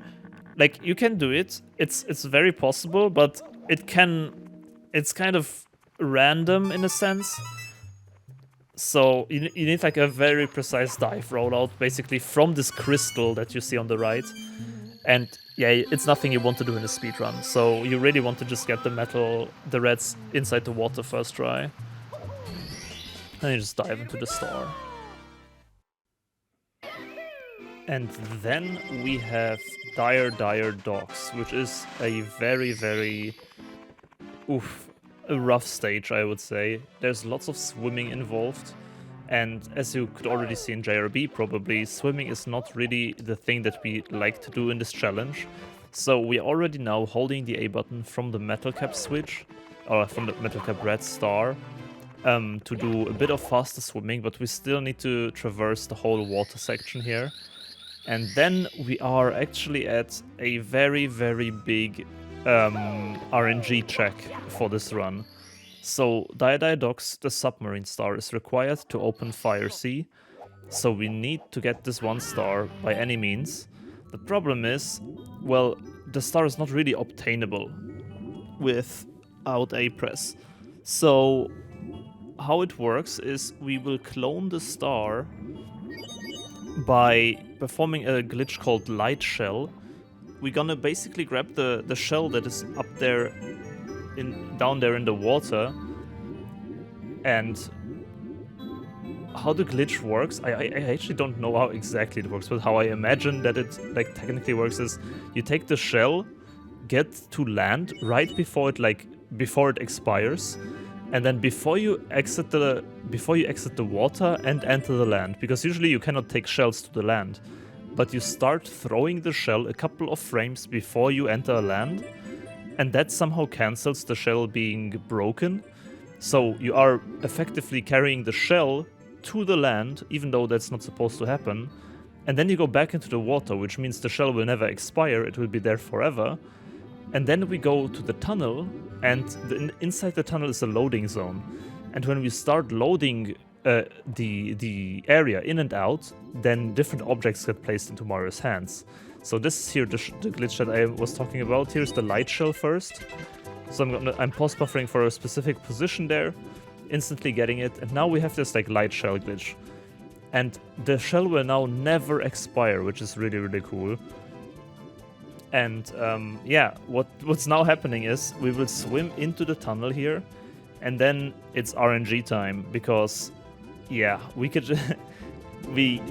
Task can manipulate the memory, but we in real time cannot.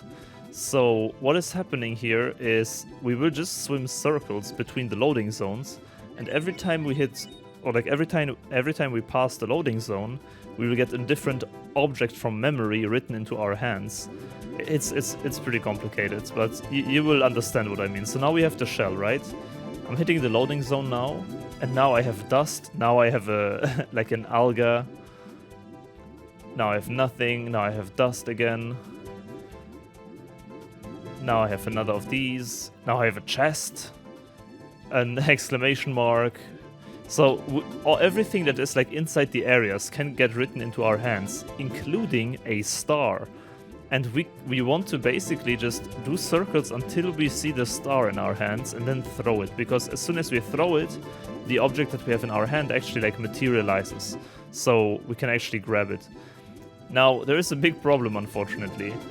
There are 2 stars in Dia Docks that are golden and open right now, which is the submarine star and the star with the caps. There's the star. That was actually very fast cloning, not gonna lie. So yeah, there's 2 stars, and we don't really know which one it is until we see the wall from Fire Sea moving away.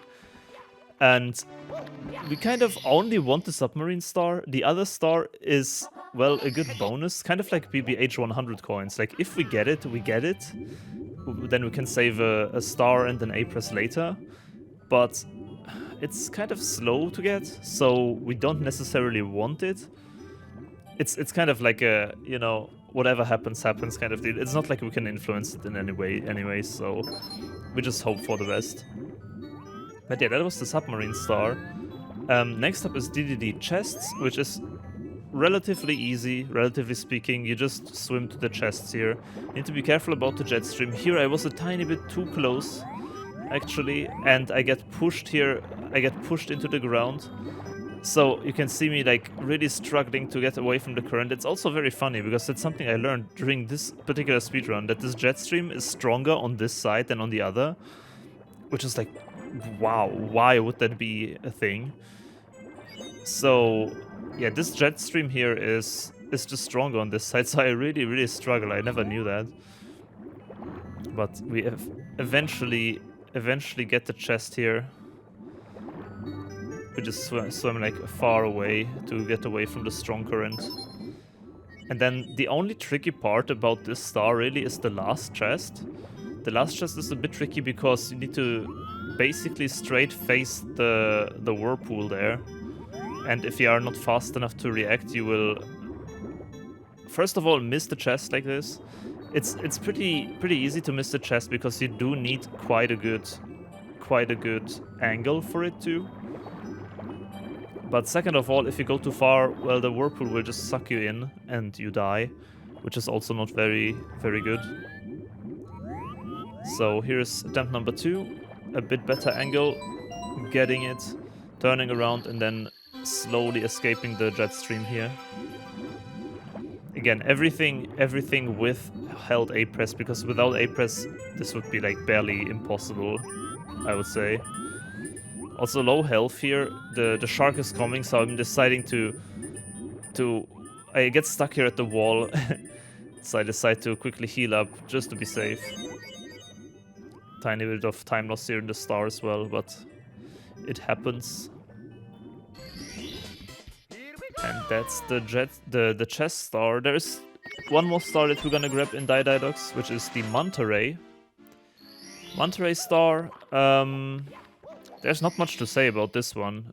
It's basically like in the visual speedruns, but a bit slower. We can of course not do the fast swims. So what we're doing here is we skip the first 2 rings. There's no chance we get them anyways. So we're just gonna start with some of the later ones and then just do the slow swim here through them. You just need to be very careful, and you need to know where the hitboxes are of the rings, because they are very jank. They are like not where they appear to be. They are not in the center of the rings, but like a bit further left and also like skewed in the angle. So once you know that though, it's pretty okay. Then, next up is Fire Sea. Fire Sea is, again, there's lots of lava, which is very good for the A button challenge, but it's a bit scary because you need to press A quite early on into the route here. I do mess up here, and this is not the movement I'm supposed to do, so I need to heal up and then continue my way. So there is, again, here in the very first floor of Fire Sea, there's the pole. And the pole requires an A-press to get off. This is one of the few A-presses that are still, like, very much not solved by TAS. There is a way to skip it, and it's even skippable in real time, funnily enough.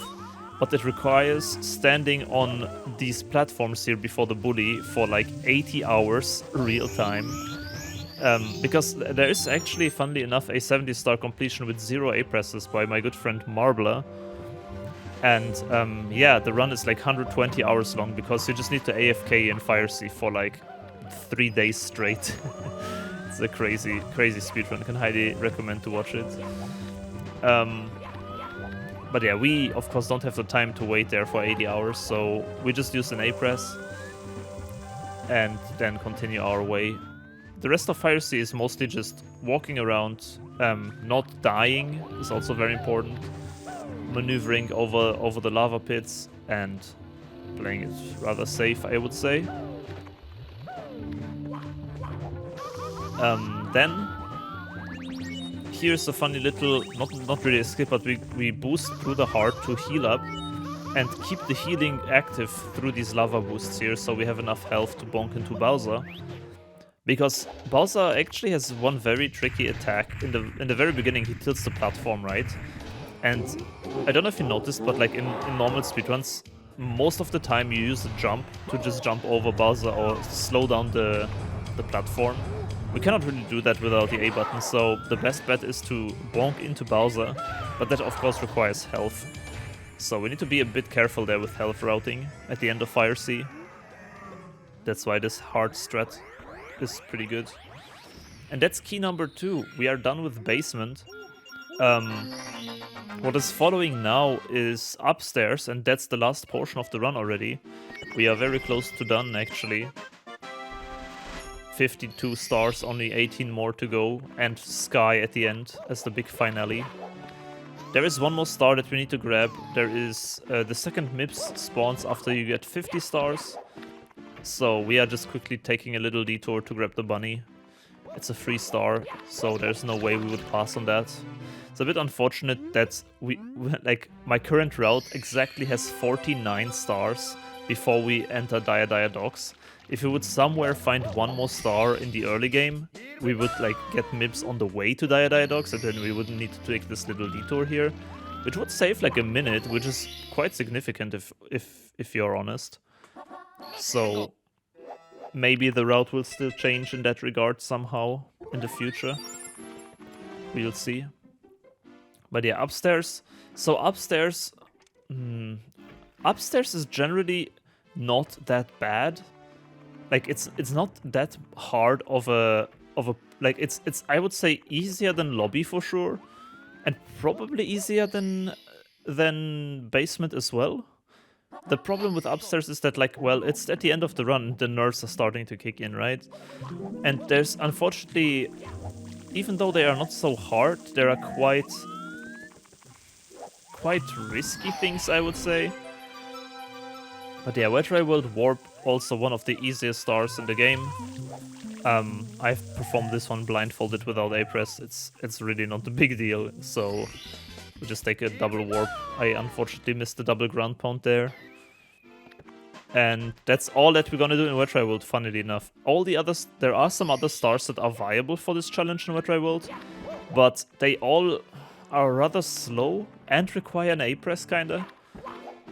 THI, on the other hand, absolute, like, the stage is so good, but the problem is you need an A-press to enter the stage. It's similar to Tic-Tac Clock in that regard. So there are a couple of stars that we want to grab here by any means, but it's very unfortunate because we, for every single star, need an A-press. And not only that, but it's also risky strats here. So if you fail and die in the stage, you lose an A-press, which is very, very scary. So we basically want to go to the top of the mountain here. So we utilize the shell to climb the slope slowly with this wiggle movement here. We're gaining a bit of height every time. And then there comes the very risky part about this whole THI strat. Because we need to take the shell to the side of the mountain, but usually you would jump. But if we are at the very edge on the right side at the seam, so I'm pause buffering this very precisely here. If you're at the very edge, you can just slide on top of the side here without breaking the shell. So this is something you want to hit, because if you miss this, as I said, you need another A-press to enter the stage again. And that's bad. That's very bad. So here I'm just building some speed on this tiny slope to get the dive to open the box. I'm trying it, failing it a bit. It's very hard to judge often how much speed you actually have. But here we got it, and now the star is still too high to grab, but luckily enough there's a slope here, so we can do a slide kick bounce into the star. Pretty cool stuff. So that was THI top, and now we're gonna still do THI plants. As you can see, by now the route has finally converged. The new route and the old route on the splits have finally met up. So we are officially 17 minutes ahead of my old PB because of the route change, which is quite incredible. That's a huge time save. The new route is just so good. Then THI plants is 1-to-1 the exact same star as top. We're gonna use the shell here. We can again focus one more time on that very, very precise seam slide here with the Koopa shell that you don't want to miss, and then we just slowly kill the plants. And that's a good time to talk about the next split, which is THI Koopa. As you can see, next up in the splits is supposed to be THI Koopa, but remember, we have 1 star extra right now because of BBH 100. And THI Koopa is the star that we really want to skip. Not only because it's risky, but because like you need an A-press to enter the stage and then you can still die here with the shell. So it's first of all risky, but it's also relatively long. So getting rid of that is very good. And that's why BBH 100 early is so powerful, if you get it. Yeah, here's a funny little thing. You cannot really stand up if you slide there. So yeah, now we are back to exactly 50 A-presses and to exactly 70 stars. Everything has converged. We can just officially skip the next split. So yeah, the plants, not really a threat as long as you know where they spawn. You just slowly take them out and get the star. Finally, by the way, finally a star that is not completely jank to grab. It is actually a low star spawn, which you can just dive into.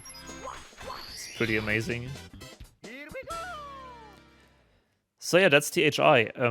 As I said, THI Koopa we're gonna split, and then the next stage is very interesting. It's one of my favorite stages. Snowman's Land. Snowman's Land, we're gonna... Oh yeah, also first of all grab the Toad, very quick free star. in Snowman's Land there is one crazy strat that we need to do.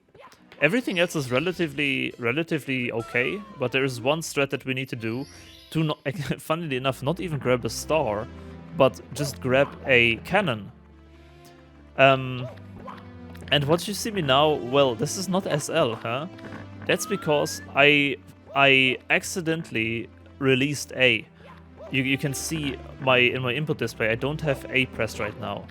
And we kind of need the A press for the beginning of Snowman's Land.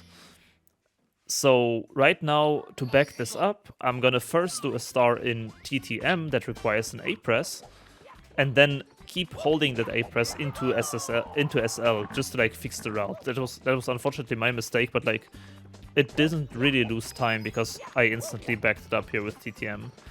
So let's speak a bit about TTM then. TTM has the climb. All the stars are like relatively high on the stage, and for most of the stars we're gonna need one A press. There is a way to do this without A press, and you're also gonna see that in the run still. But here's basically this log, right? So what we're constantly gonna do is use this slope here to the left. So we're gonna jump up there with one A press, keep holding the button, and then silly kick up here. That way, from here we can actually reach the very top without any further A presses, because it's like a spiral mountain. So we can just like follow the path super easily, and we will reach the top eventually, which is pretty cool. Very nice geometry by the developers there. Again, if you fall down though, you are really screwed because you have already pressed the button. So be a bit careful. And then this star is again a tiny bit too high, so one more A press for this one. And now we are actually holding the A button. So now we can finally go to our next stage, which is Snowman's Land. Little detour for an A press to leech off, but it's totally fine. So, fun fact, SL and TTM, both of these stages are the exact same height as Peach Secret Slide, so you can see me struggling with the entry a lot. With these, at least there's much more space to work with for getting speed, but yeah, it's very hard to enter the stage. They're actually, I think, even a bit higher than Peach Secret Slide, so it's very hard to enter these stages.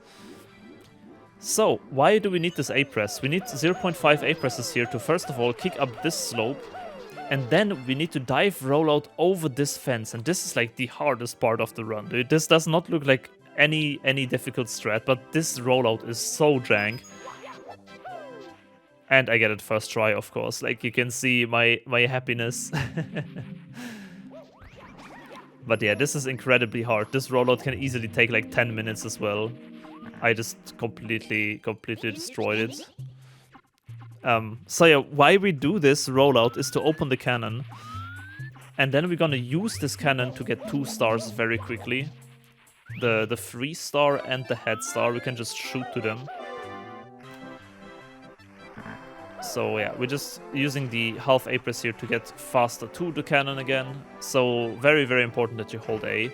And then we need some very specific texture lineups. And for the first star, which is the igloo, I'm gonna shoot into this tiny slope on top of the thing and then mash the ground pound. Mash the ground pound here. To, well, in theory, perfectly get into the hole, but I failed it, unfortunately. Somehow I pressed exactly ground pound in between the gaps, so I had to use one A press here, which is very unfortunate at the very end of the run to make such a huge mistake. So we are right now again one A press behind. Luckily enough, I do have backups for days, of course. Wouldn't be a Bubzia stream. So now, at least in the run, I'm thinking about what to do. And first of all, we're gonna clear out SL, and then we're gonna somehow get that A press back. So we're gonna do one more cannon shot here. The next one is for the head star. That's like, opening the cannon can take some time, but then you can basically get 2 stars in a very, very fast manner without any problems. So it's very, very good. If you know the texture setup, you can just shoot and you get a free star in a couple of seconds. Super fast in one A press. And you can see 35 A presses. We are we only have 2 A presses left in the entire run for 10 more stars. So we are getting there.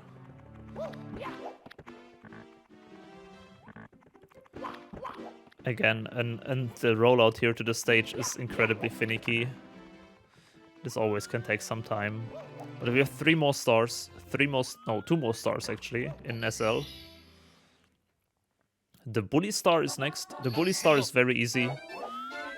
There's nothing special about this. You literally just do the visual strategy. You cannot do a slide kick, but you can still do the dive, bonk.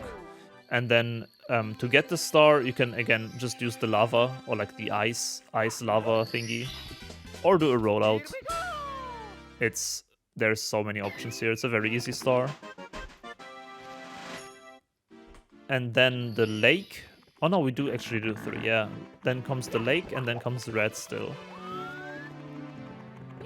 So Snowman's Land is funnily enough very well built for the A button challenge.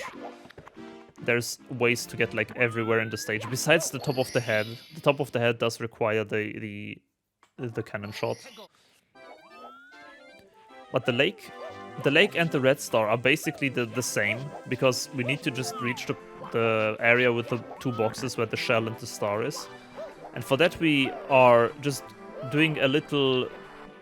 I wanted to dive here, but he did a kick. I didn't have enough speed. So we basically just line up and do a dive rollout onto the spin drift. Boing! And then we are here in this area. And then can safely grab the star. Open the box, and then once again, similar strategy to THI. There's a tiny slope here to the side, so we can use a slide kick bounce. Use a slide kick, gain height from the bounce, and then into the star. And then we have SL Reds. So, as I said, this is the same star, we just get the other box and get the shell and then just cruise around. But now I was thinking about this in the middle of the run. Because we are currently 1 A press behind. We are 1 A press behind, and I kind of don't know what's the best play now, because I can always do what we call a TTM rollout. But I have not really, I have to be honest, I haven't really practiced the strategy before this run, so I really don't want to do it. That's why I decided in the middle of the run here to do 100 coins in Snowman's Land as well. Because 100 coins is also a 0 A press star, and you can combine it with the reds together. And even better, it's not even that slow. It's not even a slow star, so I decided to, because I'm 1 A press behind, I will change up the stars. I would skip 1 in TTM that requires an A press, and rather do this star in 0 A presses, so we are back on track to 50. And how we get the 100 coins in SL is by cloning coins. So this is also a pretty interesting star in my opinion. So we're just gonna grab a few coins here on the way. Getting the 2 reds that are required with the shell. And then we are on to the cloning. So how does coin cloning work? In Snowman's Land, especially with having access to the shell, there are money bags in this stage. I'm first here killing these 3 spin drifts for some easy coins. Nearly destroying my shell here. But yeah, there are money bags, and you can clone money bags infinitely if you want. It works by, you need to enter the radius. You need to enter the radius of the money bag, exit it within 1 frame, and then re-enter it within 1 frame. So basically the money bag tries to jump away, but you hit it exactly at the frame. There you go. You see, now we have 2 money bags, 3 money bags, 4 money bags. So long story short, you do these circles with the shell and hope that you hit the right frames here, and then always collect a few coins from the clones. You don't want to clone too many, because it can eventually crash your console, but like up to 30 or something should be super safe. So we need a couple of clones. Like we need not many, but a couple. So you can see me here cloning these money bags, getting coins in the process. This was a very, very fast cloning process. It can take quite a while to get the right angle and stuff, but I was pretty good here. And the good thing with cloning is the more money bags you have already spawned, like for example now I have 2, right? Or like multiple there, but 2 active. The more money bags you have on, the easier it is to clone even more. So it's kind of like an exponential growth in terms of cloning coins. So right now I already kind of have enough. I just do it for safety because, as I said, I didn't really practice this. This was a full-on improvisation to the run. So now I just decided to... I clone like 2 more and then I just go for the kills. Getting lots of coins here. Definitely should be fine. Missing all the coins and then I bonk my shell, so I just start killing stuff with slide kicks and punches. Yeah, a bit slow, can definitely be made faster, but it works. And it did save an A-press, so that's really cool. So we're now here just quickly collecting the remaining coins. I need 4 more money bags, and there's also still a money bag on the other side that we haven't even touched, so I'm really, really good on coins. I cloned definitely too many. But better be safe than sorry, especially at the end of a run that is like on such a good pace. Because this run was a really good pace. I had really, really good moments in this run too. So preferably you want to kill them with a punch. That's the best way to get coins. But the slippery ground makes it very, very difficult to control. So... Oh, and here the snipe in the middle of the air right before the star grab. That's so funny. So that's SL100.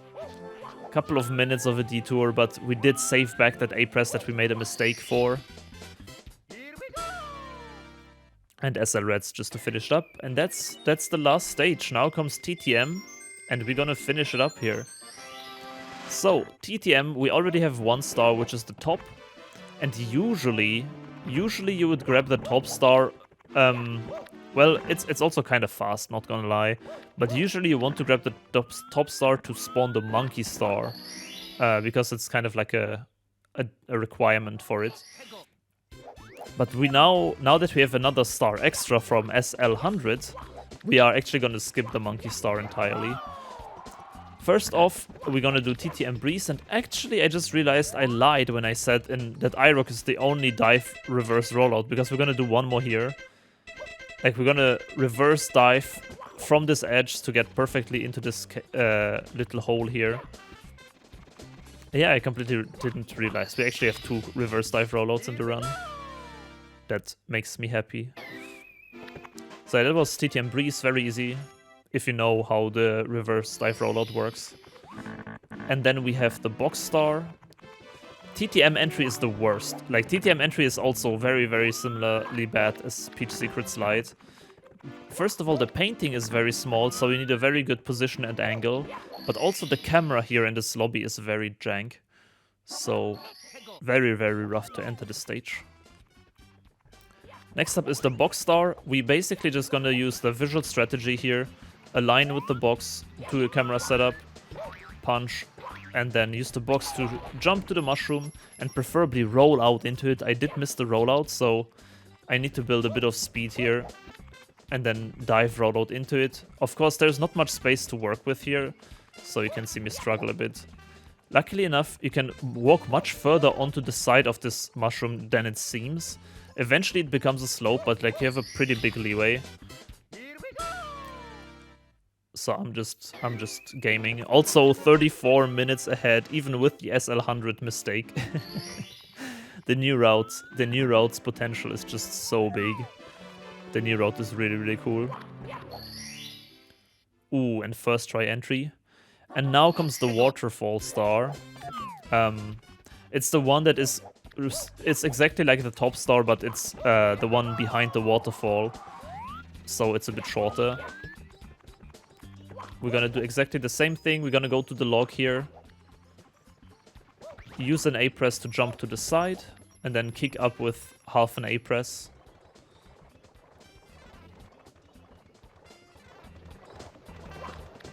Jump. And then we can go up here. And for the waterfall, I have to already start talking about this because you're gonna see what's about to happen. There's two different strats. You can go to the other side and ledge grab with a slide kick. Or you can do a safe route by pressing the switch here, which I have never practiced. I just know that it's safe. No! No! No! Dude! Me, what was that? Bro, the bonk of the century? Yep, that happened.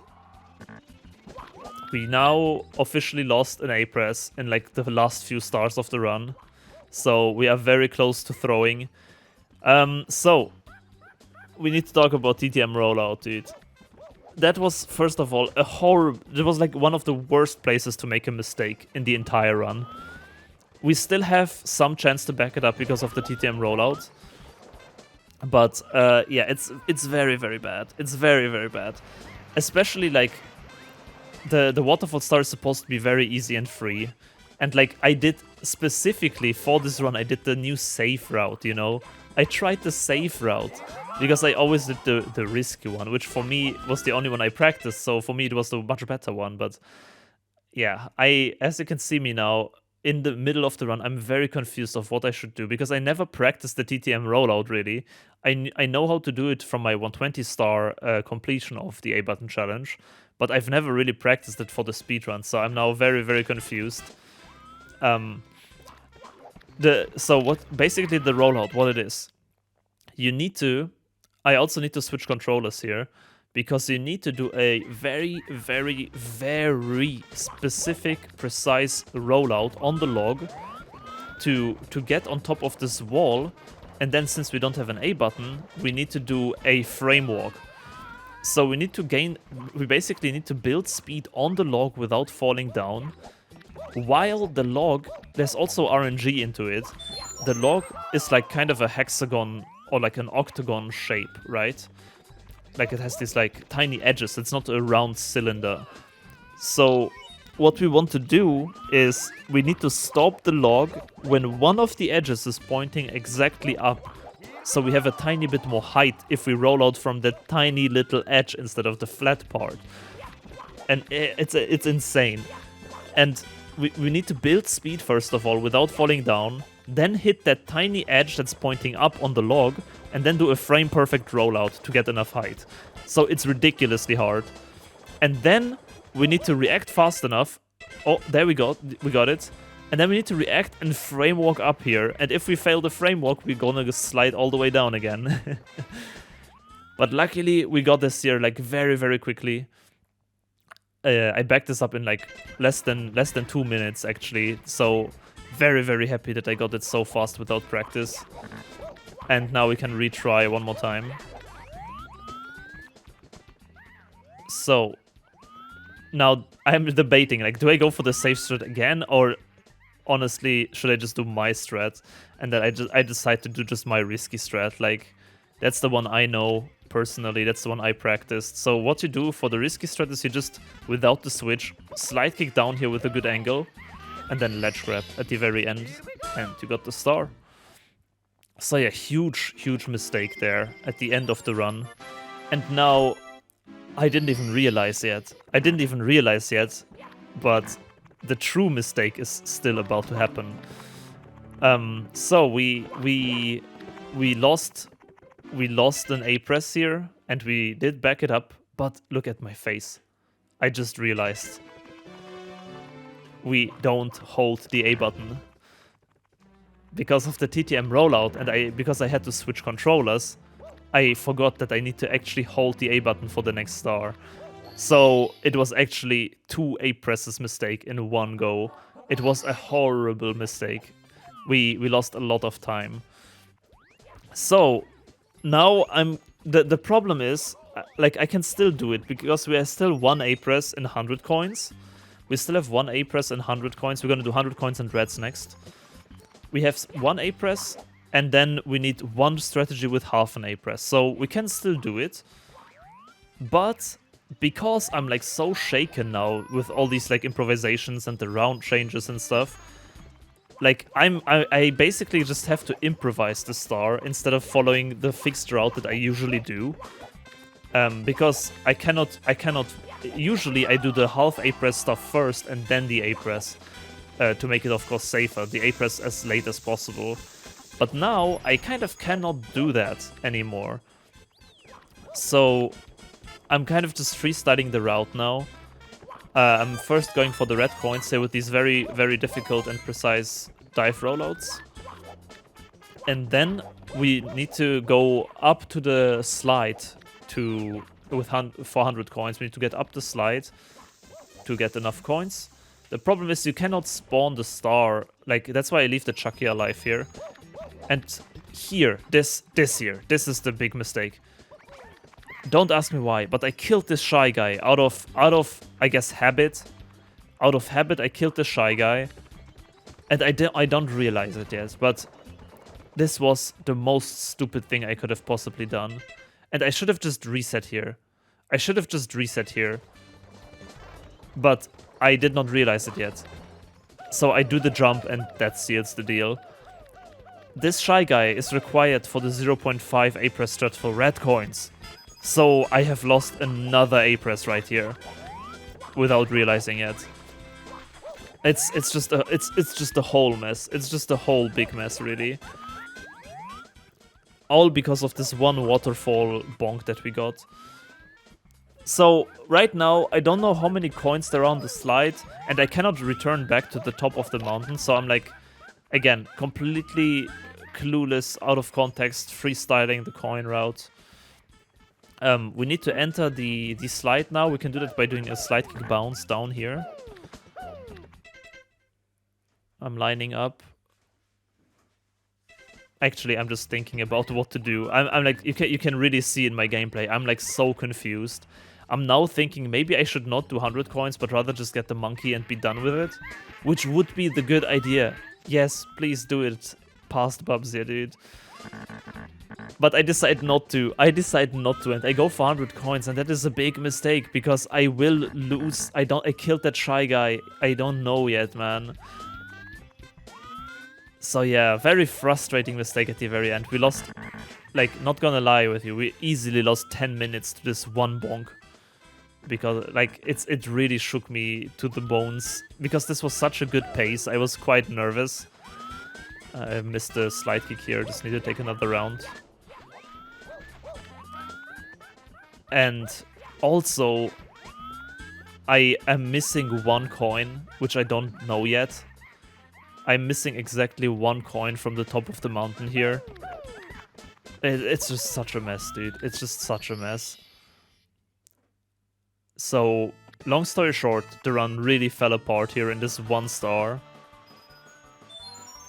But yeah, I entered the slide. There's nothing I could do. I cannot lose. I cannot just wait there and calculate all the coins in the middle of the run, of course. I already lost so much time. I cannot lose much more. So we entered the slide. Getting all the coins here. So the goal is to spawn the 100 coin star with the Chukia. The goal is to spawn 100 coins with the Chukia. So I am I just prepped to 97 coins. There is one Bob-omb that I can get and the Chukia, because now we are back to the lower floor. And yeah, if I would have been smart, if I would have known that I've killed the shy guy, it's fine, man. It's not fine. It's not fine. It's not fine at all, dude. I cannot grab Chukia. Can I grab Chukia out of a dive? I don't think so, right? No. Don't kill me. Don't kill me. Oh my god. We are so not fine, dude. I messed up. I majorly messed up, dude. TTM monkey would have worked. TTM monkey would have fucking worked, dude. Oh, are you kidding me? I have not enough coins to spawn the star now. I need to release A to grab the Chukia. Right? You cannot grab the Chukia out of a dive, right? There's no way.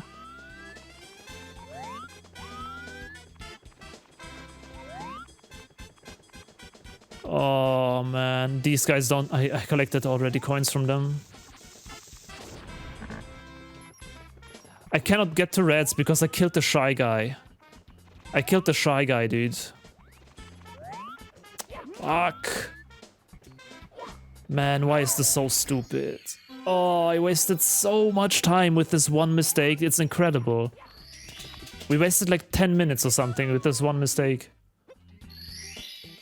We need one more TTM. We need one more rollout now. Yep. Just as Past Bob said, we majorly messed up. This one mistake completely shook this run apart. Very, very unfortunate, of course, but we need one more TTM rollout. We can still save it, of course.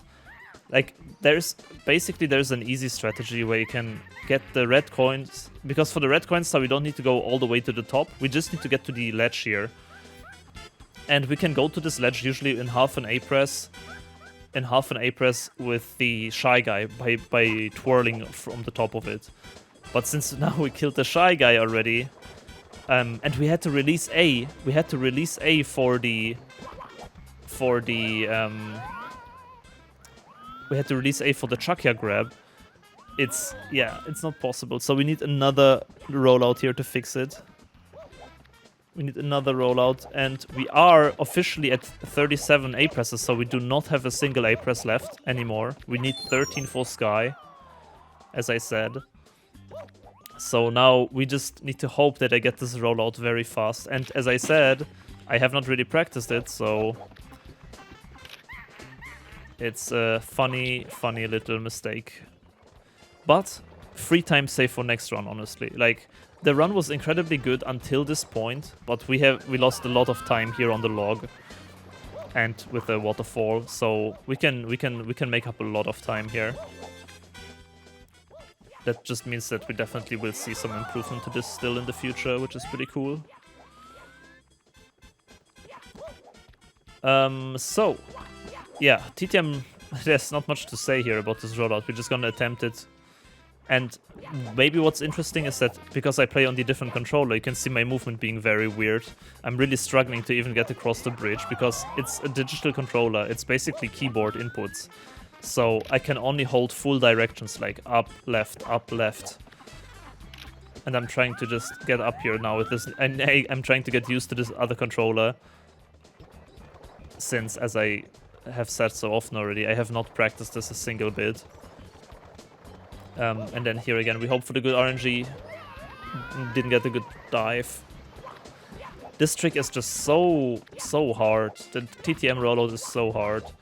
We do keep TTM for the end for this specific reason though. Like, if we mess up anything, this is like the best chance to save A presses, because we do like 4 stars or something that all require this rollout. And here I just clip through the stage, of course. Like, why not? Classic TTM moment. So that's why we keep this stage for the end, because even though it is hard, it is the best place to save A presses, so any mistakes that we've done during the run, we can now kind of redeem again by doing like 4 or 5 TTM rollouts. Of course, the less you do, the better, because it takes lots of time. But in theory, if you hit it like first try or so, it's not even that bad. Just, yeah, you will not really hit it first try, unfortunately. So yeah, hopefully we'll get it now. And nope, we got a little bad speed acceleration there. Setting up the camera. Getting speed. Again, a little side flip movement.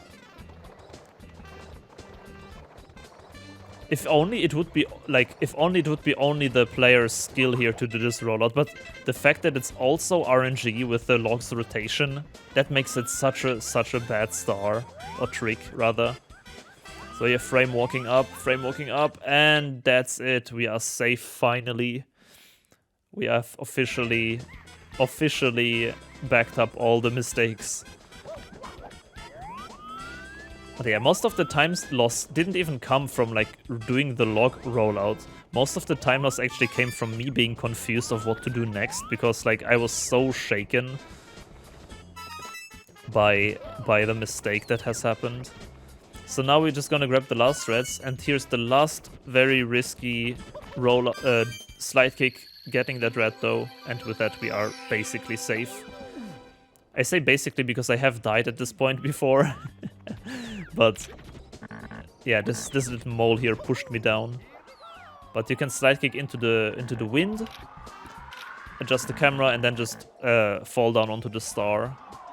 You can also dive, roll out into the star, it's not too high, but again, the mushroom is very small, and on the other side there's no wind, so if you overshoot, you are kinda cooked. So there we go, finally, the last star. Lost a lot of time, as I said, probably around 10 minutes. But that should not happen in future runs anymore, luckily enough, because I am very sure how to do the waterfall now. The last star that we're gonna grab is the Toad Star, and then we are at 70, and then we are onto the final little Bowser fight. Bowser in the Sky is extremely scary though. It's not only that you have to do Bowser in the Sky fast, but also in like 13 A presses, right? And all these A presses, at any mistake, is basically the run is over because you cannot save them anymore. So you need one A press to get up this stair with a side flip, and then one more A press for another side flip dive to get to the door. And this one is very, very scary because it's so easy to bonk on the second staircase. It's a very big distance that you need to do. So I'm really trying to set up the cam here. Deciding to go from right to left and then yeet it. Okay, got it. So yeah, any mistake now is an instant reset of the run, 2 hours in. And there's lots of A presses that can fail in this stage, unfortunately. So right in the beginning, we're gonna press 3 times. We need the triple jump to get up these initial platforms. 1, 2, 3. So that's the scary part. You play for so long and then in Sky you fall down. And then it's over, kind of. It's a bit unfortunate, but that's part of the challenge, you know? You need to keep your nerves in check. Then the next A press, here we actually hold the A button. We're gonna tilt the seesaw, holding the A button, doing kicks here, and then going to the platform on a good cycle. That was actually really fast, really good. And then backflipping up here, that's another A press, dive rollout over the gap, holding the A button still to kick up this slope. Now navigating this little fire snake maze path.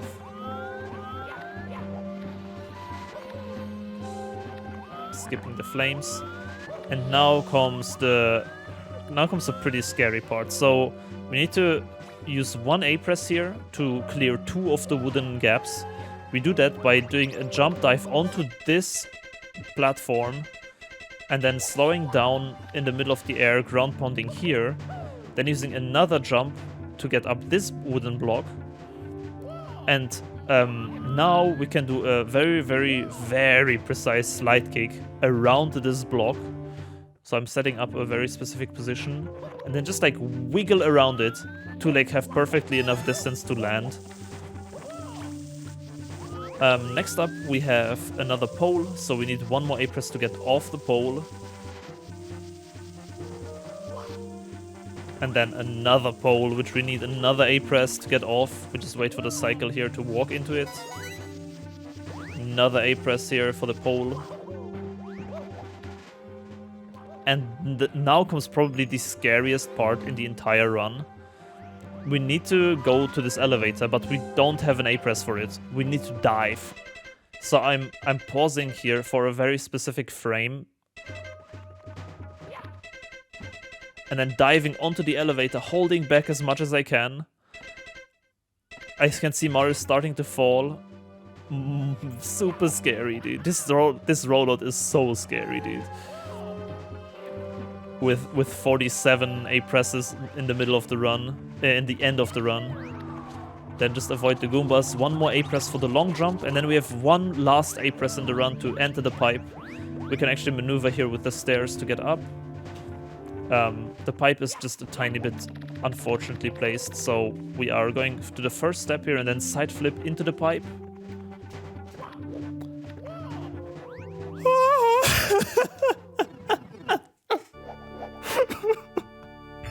I had an angle.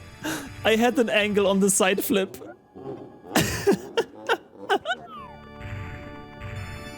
Yup, you saw that right. I nearly messed up the very last input of the run, but hey, luckily it did work. So now Bowser works pretty much the same. We do have to hold the A button, so we need to jump into the tail, dive into the tail instead of punching it. We need to hold the A button in case we miss a throw and he does the shockwaves, right? The shockwaves can be dodged with a kick. So, since we don't want to die, if we die, the run is over. If we die, we have to press A again to enter the pipe, so the run is GG. That's why we need to hold the A button here. Doing a couple of throws. And then we are just about to finish the run. Pretty cool stuff, in my opinion. 2 hours 19 on the clock. Right now.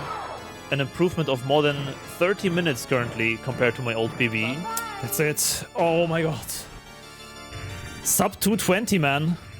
Sub 220. Holy run.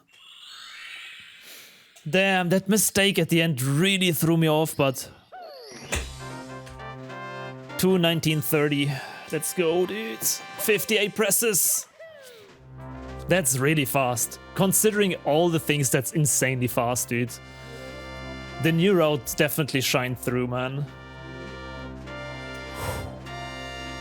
GG's. GG's. Big GG's. Oh.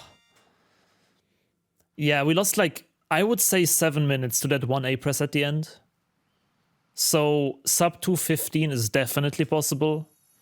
Sub 2:10 is also definitely possible. The big problem is that, like, yeah, it needs more practice. We need more practice in all these things for sure. 2:19, man. And yeah, with that we officially have a submission video as well, which is pretty cool. We do have a submission video for both GDQ and RTA in Japan. Because I do want to, I would love to showcase this run at an event. It would be so cool to see all these like tricks and glitches and stuff for, like, I guess many people, because the game is so popular, but like the specific glitches for the A button challenge are like not that well known. We did it 2:19:58 press. That's very good. I'm very satisfied with that, dude.